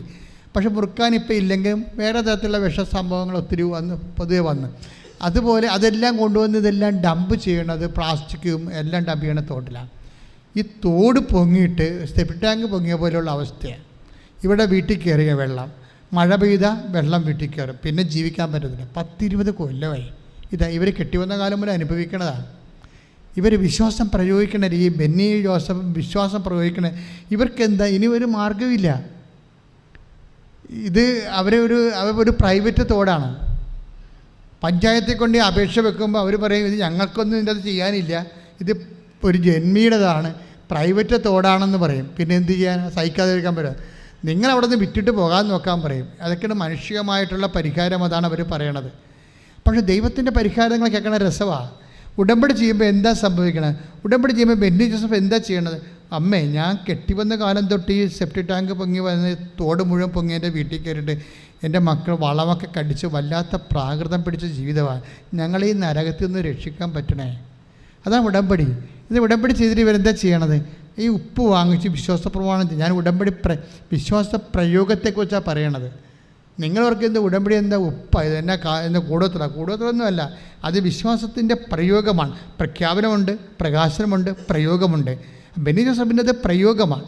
ആ പ്രയോഗം ഈ ഉപ്പ് കൊണ്ടുപോയി ഒരു വിശ്വാസ പ്രമാണം ചെല്ലിയിട്ട് ആദ്യം പ്രഖ്യാപിക്കും, ഈ തോട്ടിലോട്ടിടും. തോട്ടിടുമ്പോൾ നിങ്ങളവർക്കും തോടറിനെ പറ്റുമെന്ന്. അങ്ങനെയില്ല. എന്താ സംഭവിച്ചു കഴിഞ്ഞാലും 2 ദിവസം കഴിഞ്ഞപ്പോൾ പഞ്ചായത്തിൽ നിന്ന് വിളിക്കുവരാ. പഞ്ചായത്ത് എന്ന് വെച്ചാൽ അവർ പറയണത്, ഇന്നത്തെ പഞ്ചായത്ത് കമ്മിറ്റി നിങ്ങളുടെ വിഷയമാണ് ഡിസ്കസ് ചെയ്തത്, നിങ്ങളെ രക്ഷിക്കാൻ പറ്റുമോ എന്ന് ഞങ്ങളൊന്ന് ആലോചിക്കുകയായിരുന്നു. അപ്പോൾ ഒരു 5 ലക്ഷം രൂപ നിങ്ങളെ രക്ഷിക്കാൻ വേണ്ടി ഞങ്ങൾ നീക്കി വച്ചിട്ടുണ്ട്. പക്ഷേ 5 ലക്ഷം കൊണ്ട് നിങ്ങളുടെ വിഷയം പരിഹരിക്കപ്പെടത്തില്ല. അപ്പം ഞങ്ങൾ ബ്ലോക്കിൽ അതിനു വേണ്ടി വേറെ ഒരു അപേക്ഷ വെച്ചിട്ടുണ്ട്. പഞ്ചായത്തിൻ്റെ അപേക്ഷ ബ്ലോക്കിൽ വെച്ച്. അപ്പോൾ അടുത്ത ആഴ്ച പറഞ്ഞ് ബ്ലോക്കിൽ നിന്നും 5 ലക്ഷം രൂപ അനുവദിച്ചെന്ന് പറഞ്ഞു. നോക്കിയേ, ഒരു കഥ പണ പോക്ക് കണ്ടില്ലേ? ഒരു ഉപ്പെറിഞ്ഞ സംഭവമാണ്. അതെങ്ങനെ വർക്കൗട്ട് ചെയ്യണം നിങ്ങൾ ചിന്തിക്കണം. വിശ്വാസത്തിൻ്റെ പ്രയോഗമാണ്. കർത്താവ് എല്ലാ അധികാര സ്ഥാനങ്ങളെയും ചലിപ്പിക്കും. വിശ്വാസത്തെ പ്രഖ്യാപിക്കുന്നതിന് മുമ്പിൽ അധികാര സ്ഥാനങ്ങൾ ഞെട്ടി പറക്കണ പോലെയുള്ള ഒരു വിറക്കലാണ്. പെട്ട ഇളകുകയല്ലേ. ഇവർക്ക് 10 ലക്ഷം രൂപ അനുവദിക്കും. എന്താണെന്നറിയാമോ? ഇവരുടെ ഈ ഒഴുക്ക് ഈ തോട്ടിൽ നിന്ന് വേറെ സ്ഥലത്തേക്കൊരു കാണ കിട്ടും 10 ലക്ഷം രൂപയ്ക്ക്. അതോടുകൂടി തോട് പറ്റിപ്പോവും. ക്ലിയർ, തീർന്ന്, പ്രശ്നം തീർന്നു. സിമ്പിൾ. 20 കൊല്ലമായിട്ടുള്ള പ്രശ്നമാണ്. വിശ്വാസം അതായത് എത്രയോ പേര് ഉടമ്പടി എടുക്കുന്നു. പക്ഷേ ഞങ്ങൾ എന്തുകൊണ്ടാണ് വളരെ ഉടമ്പടിയുടെ തനത് സാക്ഷ്യങ്ങളെ ഇവിടെ ഇടത്തുള്ളൂ? അതിൻ്റെ കാര്യം വെച്ച് കഴിഞ്ഞാൽ അത് പ്രയോഗിക്കുന്നതിന് അതിൻ്റെ മാസ്റ്റർ ബ്രെയിൻ, മാസ്റ്റർ ഫെയ്ത്ത് വേണം. കാര്യം നമുക്കറിയാമല്ലോ, വിശ്വാസം പോലെ തന്നെ അത് ഒറ്റകൈയാണ്, ഒറ്റകൈ പ്രയോഗമാണ്. കാര്യം വേറെ ഒരു മാർഗം അവരുടെ മനസ്സിലില്ല, ചിന്തയിലുമില്ല. 20 കൊല്ലം അനുഭവിക്കുന്നതാണ്. ദൈവം അവരെ വീണ്ടെടുക്കുന്ന രീതി. പ്രാർത്ഥിക്കുക, കർത്താവ് ദൈവമേ, ഇതുപോലുള്ള വിശ്വാസ പ്രയോഗങ്ങളാൽ ഞങ്ങളെ ഓരോരുത്തരെയും ഓൺലൈൻ ധ്യാനം ധ്യാനം കേൾക്കുന്നവരെയും ഓൺലൈനിൽ ധ്യാനം കേൾക്കുന്നവരെയും നീ പ്രത്യേകമായി അഭിഷേകം ചെയ്യണമേ. പ്രത്യേകമായ അഭിഷേകം ചെയ്യണമേ. എല്ലാവർക്കും ഉടമ്പടി അടയാളം നൽകണമേ. എല്ലാവർക്കും ഉടമ്പടി അടയാളം ശ്രദ്ധിക്കട്ടെ. ഹല്ലേലൂയ. ഹല്ലേലൂയ ഹല്ലേലൂയ ഹല്ലേലൂയ. യേശുവേ നന്ദി. ഹല്ലേലൂയ ഹല്ലേലൂയ ലോകത്തിൽ വരുത്തുവാൻ യേശുവേ ഞങ്ങളെ ശക്തീകരിക്കണമേ എന്ന് പ്രാർത്ഥിക്കുന്നു. Hallelujah hallelujah. മഹത്വം മഹത്വം.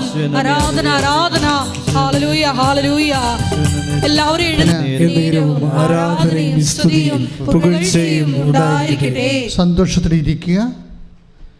എൻ്റെ പ്രിയപ്പെട്ടവരെ, നമ്മൾ ഉപ്പൊക്കെ വിതറുക, പ്രാർത്ഥിക്കുക എന്നൊക്കെ പറയുമ്പോൾ നിങ്ങൾ ഓർക്കും അതൊക്കെ എന്തോ ഈ വേറെ മന്ത്രതന്ത്രങ്ങളും കൂടുതലൊക്കെ ചെയ്യുന്ന ആൾക്കാർ ചെയ്യണമല്ലേ. നിങ്ങൾക്ക് അതായത് അത് അവരുടെ വിഷയം വേറെ, അതൊന്നുമല്ല നമ്മുടെ വിഷയം. ബൈബിൾ ഉടമ്പടിയുമായിട്ട് ഉപ്പ് എങ്ങനെയാണ് പ്രധാനപ്പെട്ടത്. നമ്മൾ ഉടമ്പടിയിൽ കിട്ടുന്ന ഒരു സംഭവമാണ് ഉപ്പ്, വെഞ്ചരിച്ച ഉപ്പ്. അതിൻ്റെ പ്രയോഗമാണ് ഈ പറഞ്ഞുകൊണ്ടിരിക്കുന്നത്. എന്തുകൊണ്ടാണ് ഇതിന് പ്രാധാന്യം? ഉടമ്പടിയുടെ അടയാളമാണ് ബൈബിളിൽ ഉപ്പെന്ന് പറയണത്. ഉടമ്പടി ഇല്ലാത്ത ഒരു നേർച്ച വസ്തുവും ഞങ്ങൾ നിങ്ങൾക്ക് തന്നിട്ടില്ല. തേനൊന്നും ഉടമ്പടിയിലില്ല. അത് നിങ്ങൾ ഉടമ്പടി ഭാഗമായിട്ട് നിങ്ങൾക്ക് തരണില്ല. പക്ഷേ ഉപ്പ് ഉടമ്പടിയുടെ ഭാഗമാണ്. അത് ഉടമ്പടി ചെയ്തതിൻ്റെ അടയാളമാണ് ഉപ്പ്.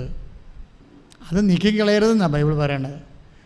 ഒരു വസ്തു ഉടമ്പടിയുടെ ഭാഗമാണെങ്കിൽ അതിൻ്റെ ഉപ്പ് തളിക്കപ്പെടണം. അതുകൊണ്ടാണ് ഉടമ്പടിയുടെ ഉപ്പ് നീക്കിക്കളയരുതെന്ന് ബൈബിൾ കർശനമായിട്ട് പറയണത്. ഇപ്പം ലെവയ പുസ്തകമില്ലേ, ലെവയ 2:13 എടുത്ത് ശ്രദ്ധിക്കട്ടെ. ഹല്ലേലൂയ.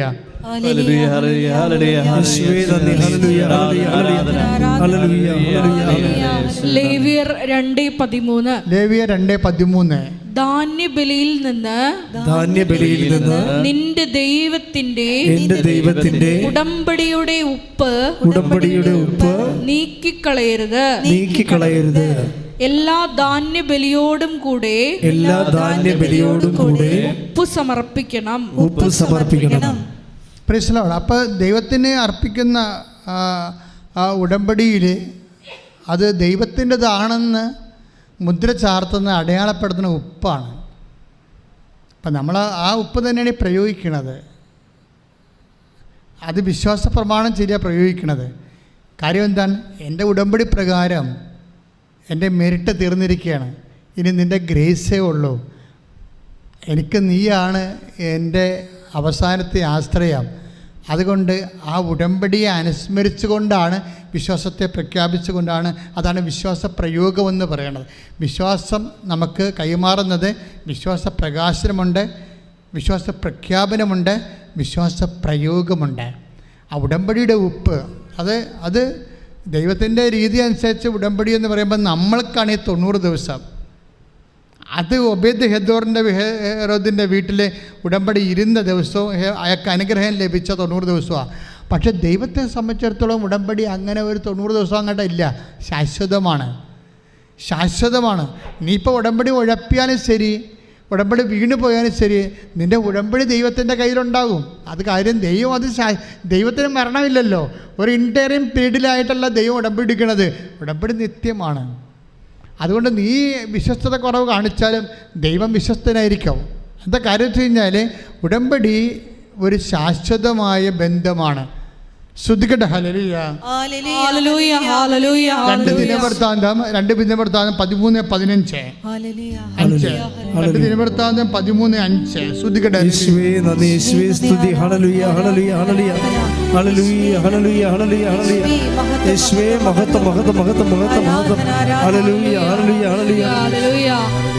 രണ്ട് ദിനവൃത്താന്തം 13:5. ഇസ്രായേലിന്റെ ദൈവമായ കർത്താവ് ലവണ ഉടമ്പടിയാൽ ദാവീദിനും പുത്രന്മാർക്കും ഇസ്രായേലിന്റെ രാജ്യത്വം ശാശ്വതമായി നൽകിയിരിക്കുന്നത് നിങ്ങൾക്കറിഞ്ഞുകൂടെ. ലവണ ഉടമ്പടിയുടെ പ്രത്യേകത, ഉടമ്പടിയുടെ അടയാളമാണ് ഉപ്പ്. ആ ഉപ്പിൻ്റെ അർത്ഥം എന്ന് പറഞ്ഞാൽ എന്താണ്? ശാശ്വതമായ ബന്ധമാണെന്നാണ്. ശാശ്വതമായ ബന്ധം അത് നിങ്ങൾക്കറിയണമെങ്കിൽ നിങ്ങൾ ഉടമ്പടി വീണ് പോയാൽ പിന്നെ അയ്യോ ചില പറയും ഞാൻ ഉടമ്പടി ചെയ്യത്തില്ല. എന്താ കാര്യം? അത് വീണ് പോകും. വീട്ട മക്കളെ കർത്താവിൻ്റെ കയ്യിൽ നിങ്ങളുടെ ഉടമ്പടി ഭദ്രമായിരിക്കും. കാര്യം എന്താണ്? ദൈവത്തിന് ഉടമ്പടി ശാശ്വതമാണ്. പിന്നെ നിങ്ങൾ നിങ്ങളുടെ ടൈം കഴിയുമ്പോൾ തിരിച്ചു വന്നാലും കർത്താവ് ആ വിഷയം ടേക്കപ്പ് ചെയ്യും. കാര്യം എന്താ പറയുക, ഇതറിയണമെങ്കിൽ നിങ്ങൾ കാര്യം ഈ ദിവസം നടന്നൊരു ഷോണിൻ്റെ സാക്ഷ്യം നോക്കിയാൽ മതി. വൈക്കത്തുനിന്ന് ഷോൺ എന്ന് പറഞ്ഞൊരു മകൾ സാക്ഷ്യം പറഞ്ഞിട്ടുണ്ട്. അവരൊരു കമ്പനി ഡയറക്ടറാണ്. അവരുടെ ഭർത്താവ് പണ്ട് അവർ പറയുന്നുണ്ട് സാക്ഷ്യത്തെ, പണ്ട് കൃപാസനത്തിനെതിരെ പ്രവർത്തിച്ചിരുന്ന, നമുക്കെതിരെ വരുന്ന ട്രോളൊക്കെ ഫേസ്ബുക്കിൽ ഒക്കെ ഷെയർ ചെയ്തിരുന്ന ആളാണ്. ഇത് കള്ളത്തരമാണെന്നൊക്കെ വിശ്വസിച്ചിരുന്ന ഒരാളാണ്. അപ്പം അതുകൊണ്ട് ഇതിനെ ആക്രമിച്ചിരുന്ന ഒരാളാണ്. അയാൾക്ക് വിശ്വാസം കുറവാണ്. പിന്നെ മദ്യപാന പ്രവണതകളും ആസക്തികളും കൊണ്ട് പല വിഷയം. ഇപ്പം കമ്പനിക്ക് ഇവർക്ക് 40-20 ലക്ഷം കടവുമായി. ഇവർക്കാരും ലോണ് കൊടുക്കണില്ല. കാര്യം ഇവർ കമ്പനിയുടെ ഡയറക്ടറായത് കാരണം ഒരു ലോണ് കിട്ടണില്ല. അപ്പം അങ്ങനെ ബാങ്ക് ലോൺ അനുവദിക്കണില്ല, കടവുണ്ട്. ഇപ്പം ഇങ്ങനെ ഒരു വല്ലാത്തൊരു അവസ്ഥയിൽ ഇവർ വന്ന് ഉടമ്പടി എടുക്കുകയാണ്. ഇപ്പോൾ ഉടമ്പടി എടുക്കുമ്പോൾ ഭർത്താവും ഭാര്യയും കൂടിയാണ് വന്ന് ഉടമ്പടി എടുക്കാൻ വരണത്. അപ്പോൾ വന്ന് ഇവിടെ മുട്ടുകുത്തുമ്പോൾ ഒരു കൊച്ച് ഇവിടെ മുട്ടുകുത്തുന്നുണ്ടായിരുന്നു, പ്രാർത്ഥിക്കുന്നുണ്ടായിരുന്നു. അപ്പോൾ ഷോൺ ഭർത്താവിനോട് പറയും, ഈ കൊച്ച് നേരത്തെ കേടാ, അവിടെ ഇരുന്ന് പ്രാർത്ഥിക്കാൻ പാടില്ലേ, എന്തിനാണ് മുട്ടുകുത്തണത്? അപ്പോൾ ചില ആൾക്കാർക്ക് മുട്ടുകുത്താൻ പാടല്ലേ. അപ്പം അതുകൊണ്ട് ചിലർ മുട്ടുകുത്തിയാലേ പ്രാർത്ഥന ഉള്ളോ ആ രീതിയിൽ ചിന്തിക്കുന്ന ആളാണ്.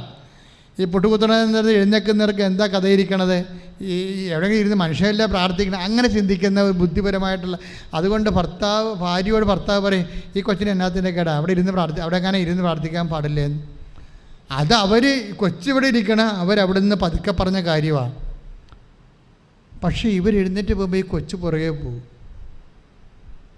കൊച്ചു ചെന്നിട്ടും പറഞ്ഞു, ചേച്ചി എന്തിനാണ് ഇവിടെ പ്രാർത്ഥിക്കാൻ വന്നത്?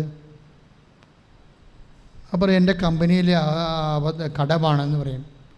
അപ്പോൾ പറയും, ചേച്ചി ഇന്ന് മുതൽ ചേച്ചി അമ്മയുടെ അടയാളം കണ്ടു തുടങ്ങുമെന്ന് പറയും. ഒരു കാര്യമാണ് പോക്കുണ്ടില്ല. ഇന്ന് മുതൽ ഇത്രയും അകലമുണ്ട്. പതുക്കെ പറഞ്ഞ കാര്യം ഇവൻ കേട്ടിട്ടില്ല. പക്ഷേ ഇവനെ മാതാവ് പറഞ്ഞ് വിടുകയാണ് ഇന്ന് മുതൽ. കാര്യം അവർക്ക് വിശ്വാസം കുറവല്ലേ.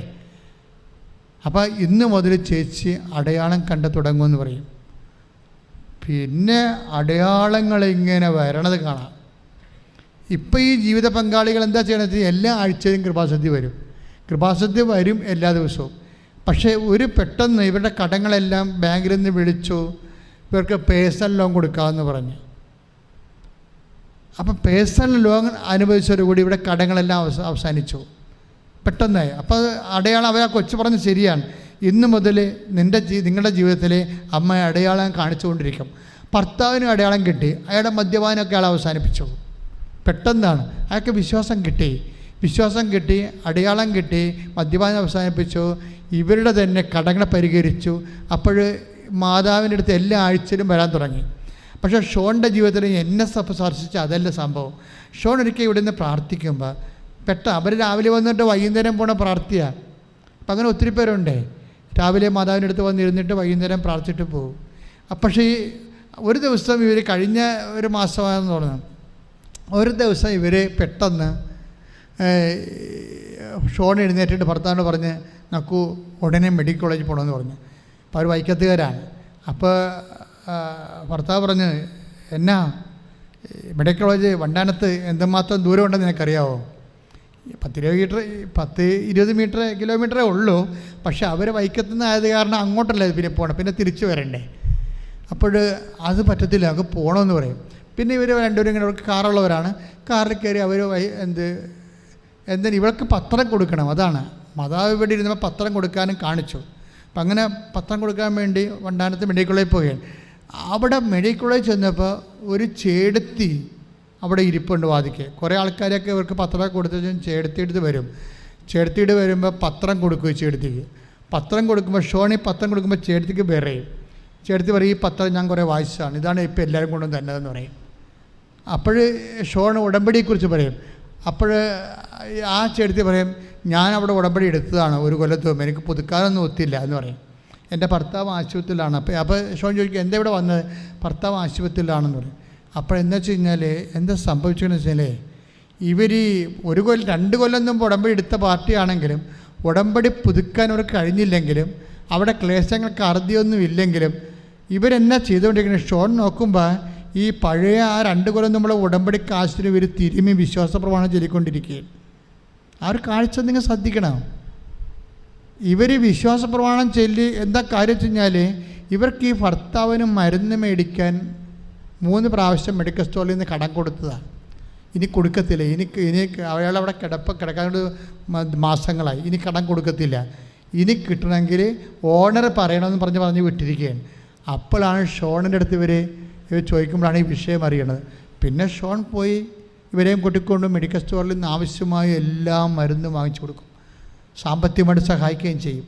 പക്ഷെ അതല്ല, 2 കൊല്ലത്തിന് മുമ്പ് മുടങ്ങിപ്പോയൊരു ഉടമ്പടിയാണ്. പക്ഷേ ദൈവം അവർ ഉടമ്പടിനെ പുതുക്കിയിട്ടില്ല. പക്ഷെ ആ ഉടമ്പടി കാശിലും വെച്ചുകൊണ്ട് അവർക്ക് അത്യാഹിതം വന്നപ്പോൾ അത് വിശ്വാസം പ്രഖ്യാപിച്ചുകൊണ്ട് അത് തിരുമ്മി അവർ വിശ്വാസ പ്രമാണം ചെയ്തുകൊണ്ടിരിക്കുകയാണ്. ഈ തിരുമലാണ് മാതാവ് ഇവരെ പൊക്കിവിടാൻ കാര്യം. ദാറ്റ് മീൻസ് ദൈവത്തിൻ്റെ തിരുസന്നിധിയിൽ നിനക്ക് ഉടമ്പടിയെക്കുറിച്ചൊരു ലെവലേശം ഓർമ്മയുണ്ടെങ്കിൽ ദൈവത്തിന് 100% നിൻ്റെ ഉടമ്പടിയെക്കുറിച്ച് ഓർമ്മയുണ്ട്. അതുകൊണ്ട് ഉടമ്പടി വീണ് പോയവർ ആരും പേടിക്കരുത്, നേരെ തിരിച്ചു വരിക, നിങ്ങൾക്ക് പറ്റണ പോലെ ഉടമ്പടി പാച്ചപ്പ് ചെയ്യുക. ദൈവം വിശ്വസ്തനാണ്.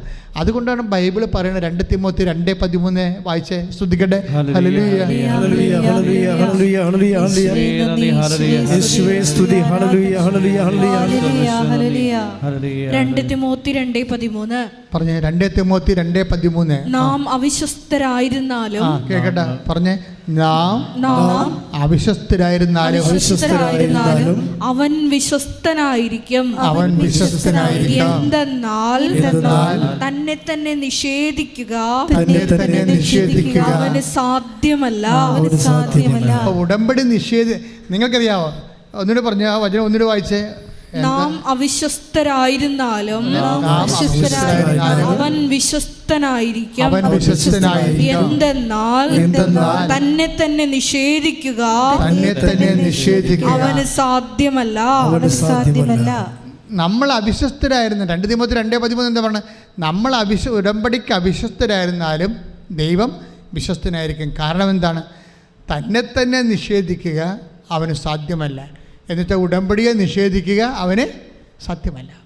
അപ്പോൾ നീ ഉടമ്പടിയെ നിഷേധിക്കാനോ അത് പൂർത്തിയാക്കാൻ നിനക്ക് പറ്റില്ലെങ്കിലും നിൻ്റെ ഉടമ്പടിയെ ദൈവം നിഷേധിച്ചിട്ടില്ല. ഇപ്പോഴും കൈയടിച്ച് കർത്താവിനെ ഉടമ്പടിയിലൂടെ ഞങ്ങളോട് ശാശ്വതമായ സ്നേഹം കാട്ടുന്ന അവിടുത്തെ സ്നേഹത്തെ നന്ദി പറയുന്നു. ദിവ്യകാരുണ്യത്തിന് ഉടമ്പടിയുടെ ഉപ്പിനെ കുറിച്ചും ദൈവത്തെ അവകാശമായി കിട്ടുന്നതിനെക്കുറിച്ചും പറയുന്നത് സംഖ്യ 18:19. Take the word of God. സംഖ്യ 18:19.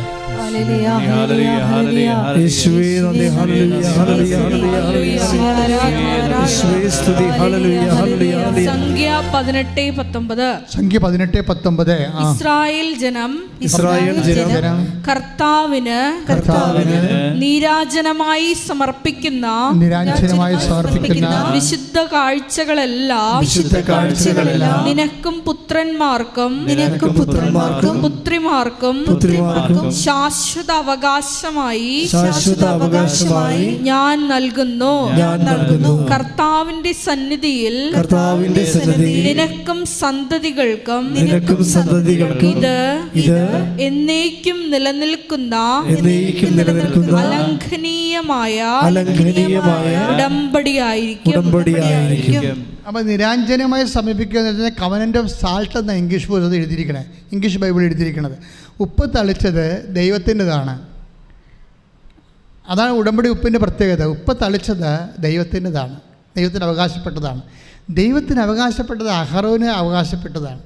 അതാണ് 18:20 പറയുന്നത്. സംഖ്യ 18:20. ശ്രദ്ധിക്കട്ടെ. 18:20 കർത്താവ് അഹറോനോട് അരുളി ചെയ്തു. ഇസ്രായേലിൽ നിനക്ക് ഭൂമി അവകാശമായി ലഭിക്കുകയില്ല. അവരെ പോലെ നിനക്ക് ഓഹരിയും ഉണ്ടായിരിക്കുകയില്ല. ഞാനാണ് നിന്റെ അവകാശവും ഓഹരിയും. എൻ്റെ മക്കളെ ഒന്ന് നോക്കിയേ, ഉപ്പ് പോണ പോക്കുണ്ടല്ലേ? അതായത് ഉപ്പ് പ്രയോഗിക്കുന്നവർ, നമ്മൾ വിശ്വാസ പ്രയോഗമാണ് നമ്മുടെ വിഷയം. ഉപ്പ് പ്രയോഗിക്കുന്നവർ എന്താ പറയണത്? കർത്താവാണ് എൻ്റെ അവകാശം, കർത്താവാണ് എൻ്റെ ഓഹരി. ദാറ്റ് മീൻസ് അത് തന്നെയാണ് നമ്മൾ പറയണത്. അത് തന്നെ, the Lord God is my portion and cup. നമ്മൾ സങ്കീർത്തനം വായിക്കത്തില്ലേ? സങ്കീർത്തനം 16:5 വായിച്ച ശ്രദ്ധിക്കട്ടെ.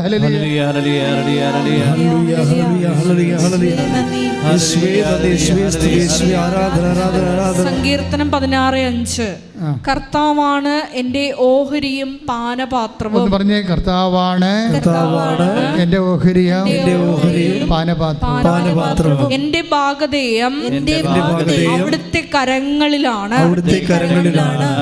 അപ്പോൾ എൻ്റെ ഓഹരി കർത്താവാണ്. എനിക്ക് വേറെ ഓഹരിയൊന്നുമില്ല, എനിക്ക് വേറെ മെരിട്ടൊന്നുമില്ലെന്നാണ് പറയണത്. എനിക്ക് വേറെ മെരിട്ടൊന്നുമില്ല.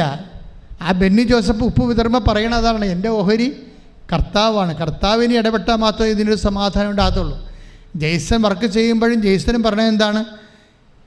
ജെയ്സൺ തോമസും പറയുന്നതിൻ്റെ എന്താ പറയണത്? എനിക്ക് ഈ കമ്പനിയിൽ 1 കോടി രൂപ ശമ്പളമുള്ള ആൾക്കാർ നിൽക്കുന്നുള്ള കാലം കമ്പനി രക്ഷപ്പെടത്തില്ല. എനിക്കാണെങ്കിൽ ശമ്പളം കിട്ടിയിട്ടുമില്ല. എനിക്ക് നീ മാത്രമേ ഉള്ളൂ. Not by merit but by grace. അതിനാണ് ഈ സംഭവം. ഉപ്പ് പറയണ ഉപ്പൊരു പ്രതീകമാണ്. എഫെസ്യസ് 2:8 പ്രതീകമാണ്. എന്താണ്? എൻ്റെ ഓഹരി കർത്താവാണ്. അതാണ് സംഖ്യ 18:20 പറയണത്. ഇസ്രയേലിൽ നിനക്ക് വേറെ ഓഹരിയില്ല. മാനുഷികമായിട്ടോ ബുദ്ധിയോ ശക്തിയോ മറ്റു മാർഗങ്ങളോ ഒന്നുമില്ല. പിന്നെ ഞാനാണ് നിൻ്റെ ഓഹരി. Not by merit but by grace തമ്മിൽ ലിങ്ക്ഡാണ്. സംഖ്യ 18:20 എഫെസ്യസ് 2:8 തമ്മിൽ വിശ്വാസ പ്രയോഗത്തിൽ ഒരേ അനുഭവമാണ്. One and same experience of God through the medium of the salting. Salting എന്ന് പറയുന്നത് ഒരു വിശ്വാസ പ്രയോഗമാണ്. പക്ഷെ പ്രയോഗിക്കുന്നവരെ സത്യസന്ധമായിട്ട് പ്രയോഗിക്കണം. കഴിഞ്ഞ ദിവസങ്ങളിലൊരു സാക്ഷ്യം ഉണ്ടായത് അധീന സെലിൻ, USA ഡോക്ടറാണ്. അധീന സെലിൻ USA ഡോക്ടറാണ്. അപ്പോൾ സെലിൻ്റെ ഒരു പ്രോബ്ലം എന്താണെന്ന് വെച്ച് കഴിഞ്ഞാൽ, നിങ്ങൾ ഈ സാക്ഷ്യത്തിൻ്റെ റാങ്കിങ് കണ്ടില്ലേ? സെലിനെ സംബന്ധിച്ചിടത്തോളം നല്ല ട്രബിളിനാണ്. കാര്യം ഇവൾ ദന്തിസ്റ്റാണ്.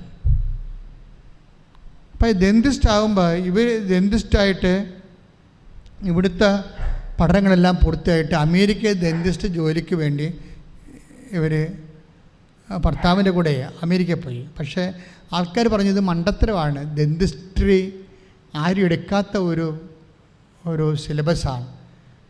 വല്ല നേഴ്സാ വല്ലതൊക്കെ ഉണ്ടെങ്കിൽ പെട്ടെന്ന് ജോലി കിട്ടും, കഞ്ഞി വെച്ച് പോകാം.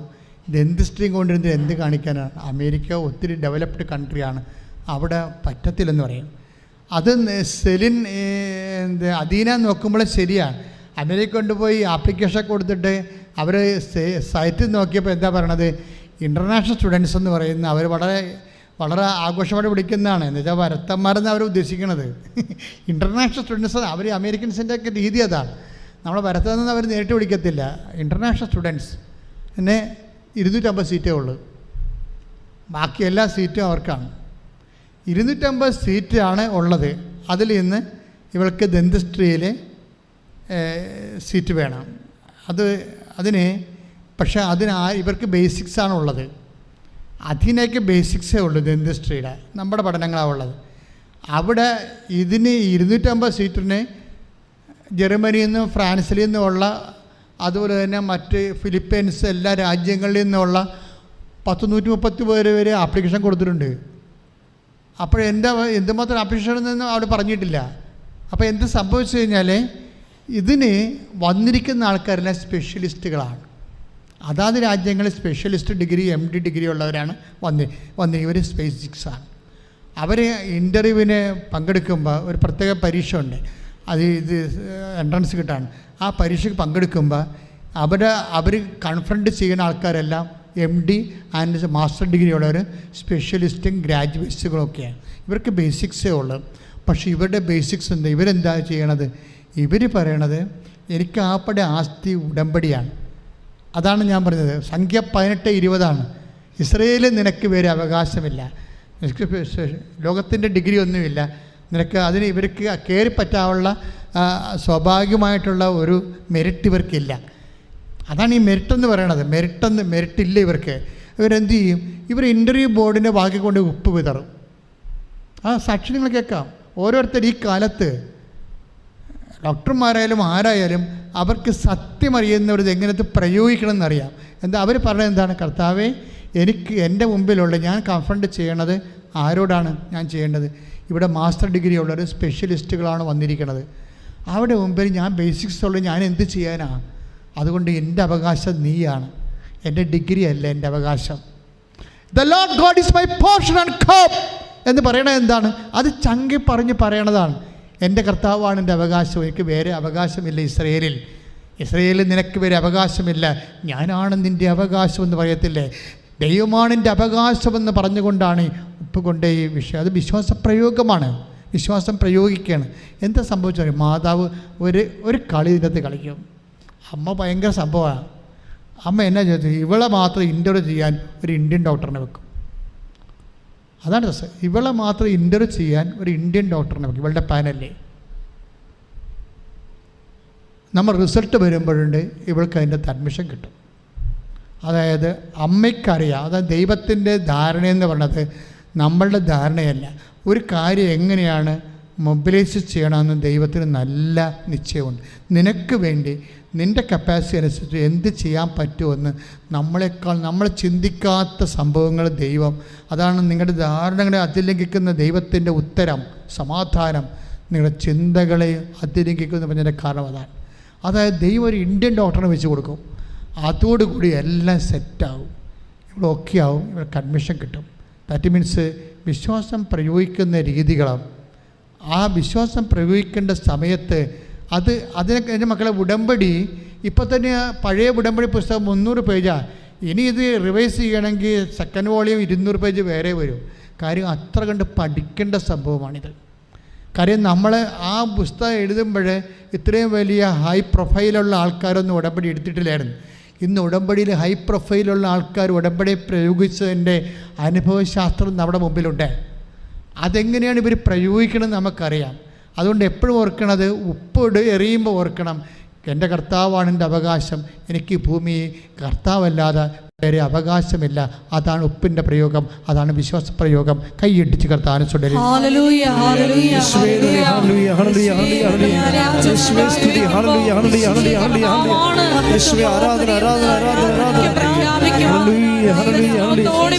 ഓൺലൈനിലുള്ളവർ പ്രത്യേകം ശ്രദ്ധിക്കുക. രോഗസൗഖ്യ പ്രാർത്ഥനയുടെ സമയമാണ്.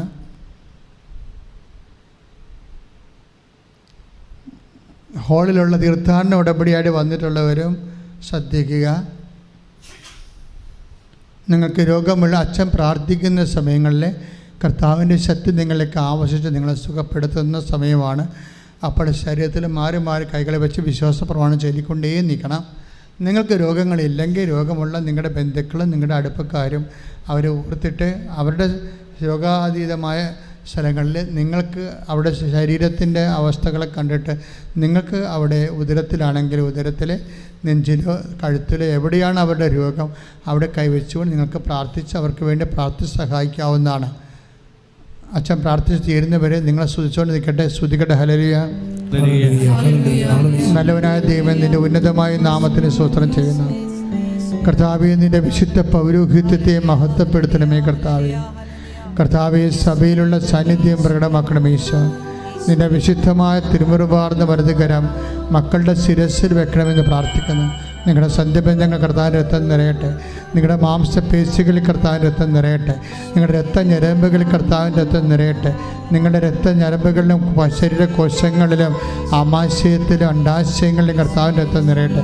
ദൈവത്തിൻ്റെ കരുണ ചൊരിയട്ടെ. ഈശോ ഉള്ളംകാലം മുതൽ ഉച്ചവരെ രക്തധമനികളിലെ ക്യാൻസർ കോശങ്ങൾ സിസ്റ്റുള്ളവരെല്ലാം കർത്താവിൻ്റെ രക്തം, കരളിൽ വേദനയുള്ളവരെ, കരൾ രോഗമുള്ളവരെ, കിഡ്നി രോഗികൾ, കിഡ്നി ചുരുങ്ങുന്നവരെ കർത്താവിൻ രക്തം നിറയട്ടെ. കർത്താവ് സ്പോണ്ടിലോസിസ് അസുഖമുള്ളവരെ, പിൻകഴുത്തിന് വേദനയുള്ള, കണ്ണിന് കാഴ്ചക്കുറവുള്ള, അഡിനോയിഡിൻ്റെ രോഗമുള്ളവരെല്ലാം കർത്താവിൻ്റെ രക്തം നിറയട്ടെ. കൈ സ്വാധീനമില്ലാതെ നടക്കാൻ പറ്റാതെ പ്രഷർ രോഗികൾ, ഷുഗർ രോഗികൾ, മക്കളില്ലാത്തവർ, ഗർഭാശയത്തിൽ സിസ്റ്റുള്ളവരെ എല്ലാം കർത്താവിൻ്റെ രക്തം നിറയട്ടെ എന്ന് പ്രാർത്ഥിക്കുന്നു. ശ്വാസകോശ രോഗികളെ, ഹൃദയത്തിൽ ബ്ലോക്കുള്ളവർ കർത്താവിൻ്റെ രക്തം നിറയട്ടെ. അസ്ഥി വേദനയുള്ള, അസ്ഥിക്ക് മുഴയുള്ളവരെ എല്ലാം കർത്താവിൻ്റെ രക്തം നിറയട്ടെ. 36 വർഷം അർപ്പിച്ച കുർബാനയുടെ യോഗ്യതയാണ്. മാരക രോഗങ്ങൾ, തീരാവ്യാധികൾ, സകല വ്യാധികളും യേശു ക്രിസ്തുവിന്റെ നാമത്തിൽ മാറിപ്പോകട്ടെ. ശ്രുതിക്കട്ടെ. ജോലിയില്ലാത്തവരെ വീണ്ടും പ്രാർത്ഥിക്കാൻ തുടങ്ങുന്നത്, ജോലിയില്ലാത്തവരെ, വീടില്ലാത്തവരെ, വീട്ടിലേക്ക് വഴിയില്ലാത്തവരെ, വീട് ഉറഞ്ഞു വീണിട്ട് റിപ്പയർ ചെയ്യാൻ പറ്റാതിരിക്കുന്നവരെ, വീട് പൊളിച്ചു പണിയേണ്ട അംഗങ്ങളുടെ എണ്ണവും കുഞ്ഞുങ്ങളുടെ പ്രായവും കഴിഞ്ഞപ്പോൾ വീട് പൊളിച്ചു പണിയാതെ നിവൃത്തിയില്ലാത്തവരെ, ഇതുപോലെ വെള്ളക്കയറ്റമുള്ള വീട്, ജീവിത സാഹചര്യങ്ങൾ അവിടെ സമാധാനത്തെ പൊറുക്കാൻ പറ്റാത്ത അവസ്ഥകൾ, സാമ്പത്തികമായ കടങ്ങൾ, വരുമാന മാർഗമില്ലാത്തവരെ, കടങ്ങളും പലിശ കയറ്റവും മറ്റ് അന്യാധീനപ്പെട്ടു പോയ സമ്പത്ത്, അതിനെൻ്റെ കയ്യിൽ നിന്ന് ഒരു കാരണവശാലും നഷ്ടപ്പെട്ട സമ്പത്ത് തിരിച്ചു കിട്ടാത്തവർ, അതുപോലെ തന്നെ വാടകയ്ക്ക് ഒഴിഞ്ഞു പോകാത്തവർ, വാടകയ്ക്ക് താമസിക്കുന്നവർ, അവരെല്ലാവരെയും സമർപ്പിച്ചുകൊണ്ട് പ്രാർത്ഥിക്കുകയാണ്. വീടില്ലാത്തവർ, ജോലിയില്ലാത്തവരെ, പരീക്ഷയ്ക്ക് റിസൾട്ട് പ്രതീക്ഷിക്കുന്നവരെ, പരീക്ഷ എഴുതാൻ പോകുന്നവരെ, പ്രൊഫഷണൽ പരീക്ഷയായാലും അക്കാഡമിക് പരീക്ഷയായാലും സ്കൂൾ പരീക്ഷയായാലും റിസൾട്ട് പ്രതീക്ഷിക്കുന്നവർ, അവരെല്ലാം ഓർത്ത് പ്രാർത്ഥിക്കുന്ന കർത്താവെ, വിദേശത്ത് പോകാൻ ഉദ്ദേശിക്കുന്നവർ, തിരിച്ചു വരാൻ ഉദ്ദേശിക്കുന്നവർ, അവർക്ക് വർഷങ്ങളായി വിദേശം ജയിലിൽ കിടക്കുന്നവരെ, ജോലിയില്ലാത്ത വിദേശത്ത് കുടുങ്ങിപ്പോയവരെ, വിസയിൽ തട്ടിപ്പിരിപ്പെട്ടിരിക്കുന്നവരെ, പണം നഷ്ടപ്പെട്ടു പോയവർ, സാങ്കേതിക രേഖയില്ലാത്തവരെ, പഠനം നിന്ന് പോയവർ, യുക്രൈൻ ഉൾപ്പെടെയുള്ള രാജ്യങ്ങൾ പഠിക്കാൻ പോയവർക്ക് പഠനം നിന്ന് പോയവർ, മറ്റു രാജ്യങ്ങളിൽ പോകാൻ വേണ്ടി പരിശ്രമിച്ചുകൊണ്ടിരിക്കുന്നവർ, ജോലിക്ക് വേണ്ടി പരിശ്രമിച്ചുകൊണ്ടിരിക്കുന്നവർ, രാജ്യങ്ങൾ മാറാൻ വേണ്ടി പരിശ്രമിച്ചുകൊണ്ടിരിക്കുന്നവർ, പല രേഖ കിട്ടാത്തവർ, മക്കളില്ലാത്തവർ, വിവാഹം ഒത്തുവരാത്തവർ, കർത്താവ് വരുമാന മാർഗമില്ലാത്തവർ, എല്ലാവരും സമർപ്പിച്ച് പ്രാർത്ഥിക്കുന്ന, വിവാഹ മോചനം നേടാൻ വേണ്ടി കേസ് പറഞ്ഞുകൊണ്ടിരിക്കുന്നവർ, എല്ലാം ദൈവികമായ തീരുമാനം ഉണ്ടാകാൻ വേണ്ടി സമർപ്പിച്ച് പ്രാർത്ഥിക്കുന്നു. ശ്രദ്ധിക്കട്ടെ. Lord Jesus Christ, pour out His Spirit, touch with the fire finger, soak with the precious blood. എൻ്റെ കർത്താവിൻ്റെ ഉന്നതമായ നാമത്തിൽ സഭയുടെ അധികാരത്തെ കുറിച്ച് അടയാളത്തിൽ ദൈവിക നാമത്തിൽ നിന്റെ തടസ്സങ്ങളും ദോഷങ്ങളും ഈശോനാമത്തിൽ ബന്ധിക്കുന്നു. ശ്രദ്ധിക്കട്ടെ.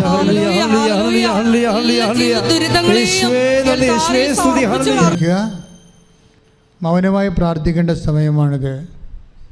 അച്ഛൻ എന്തെങ്കിലും പ്രാർത്ഥന വിട്ടുപോയിട്ടുണ്ട് നിങ്ങളുടെ വിഷയങ്ങളെ, ഇപ്പോൾ നിങ്ങൾ മൗനമായി മാതാവിൻ്റെ മധ്യസ്ഥതയിൽ ഈശോയുടെ കണ്ണീരോടെ തീർത്ഥാടന ഉടമ്പടിയായിട്ട് ഇവിടെ അച്ഛൻ്റെ മുമ്പിൽ നിൽക്കുന്നവരും ഓൺലൈനിൽ പ്രാർത്ഥിക്കുന്നവരും മുട്ടയിൽ നിന്ന് മൗനമായി നിങ്ങളുടെ ജീവിതാവസ്ഥകൾക്കും ഉടമ്പടി ചെയ്ത വിഷയങ്ങൾ നിവൃത്തിയാകാൻ വേണ്ടി പ്രാർത്ഥിക്കുക.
ഒരു നിമിഷം മൗനമായിട്ട് നമ്മൾ ഉടമ്പടിയിൽ വെച്ചിരിക്കുന്ന, ഉടമ്പടി പുതുക്കി സമർപ്പിച്ചിട്ടുള്ള എല്ലാ വിഷയങ്ങളും പരിശുദ്ധ മാതാവിൻ്റെ മധ്യസ്ഥയിൽ ദിവ്യകാരുണ്യ സന്നിധിയിൽ സമർപ്പിച്ച് പ്രാർത്ഥിക്കാം.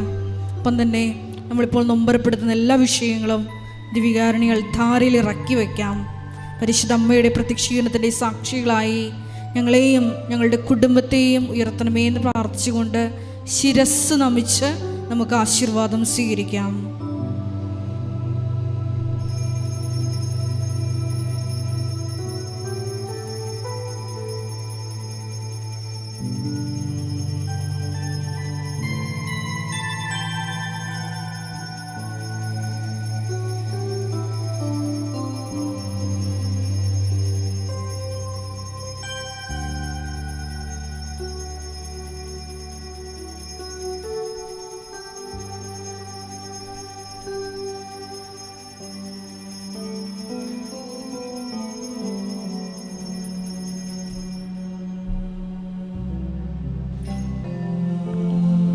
പരിശുദ്ധ പരമമാ ദിവ്യകാരുണ്യമേ, എന്നുമെന്നും അങ്ങേയ്ക്കാരാധന. പരിശുദ്ധ പരമമാ ദിവ്യകാരുണ്യമേ, എന്നുമെന്നും അങ്ങേയ്ക്കാരാധന. പരിശുദ്ധ പരമമാ ദിവ്യകാരുണ്യമേ, എന്നുമെന്നും അങ്ങേയ്ക്കാരാധന.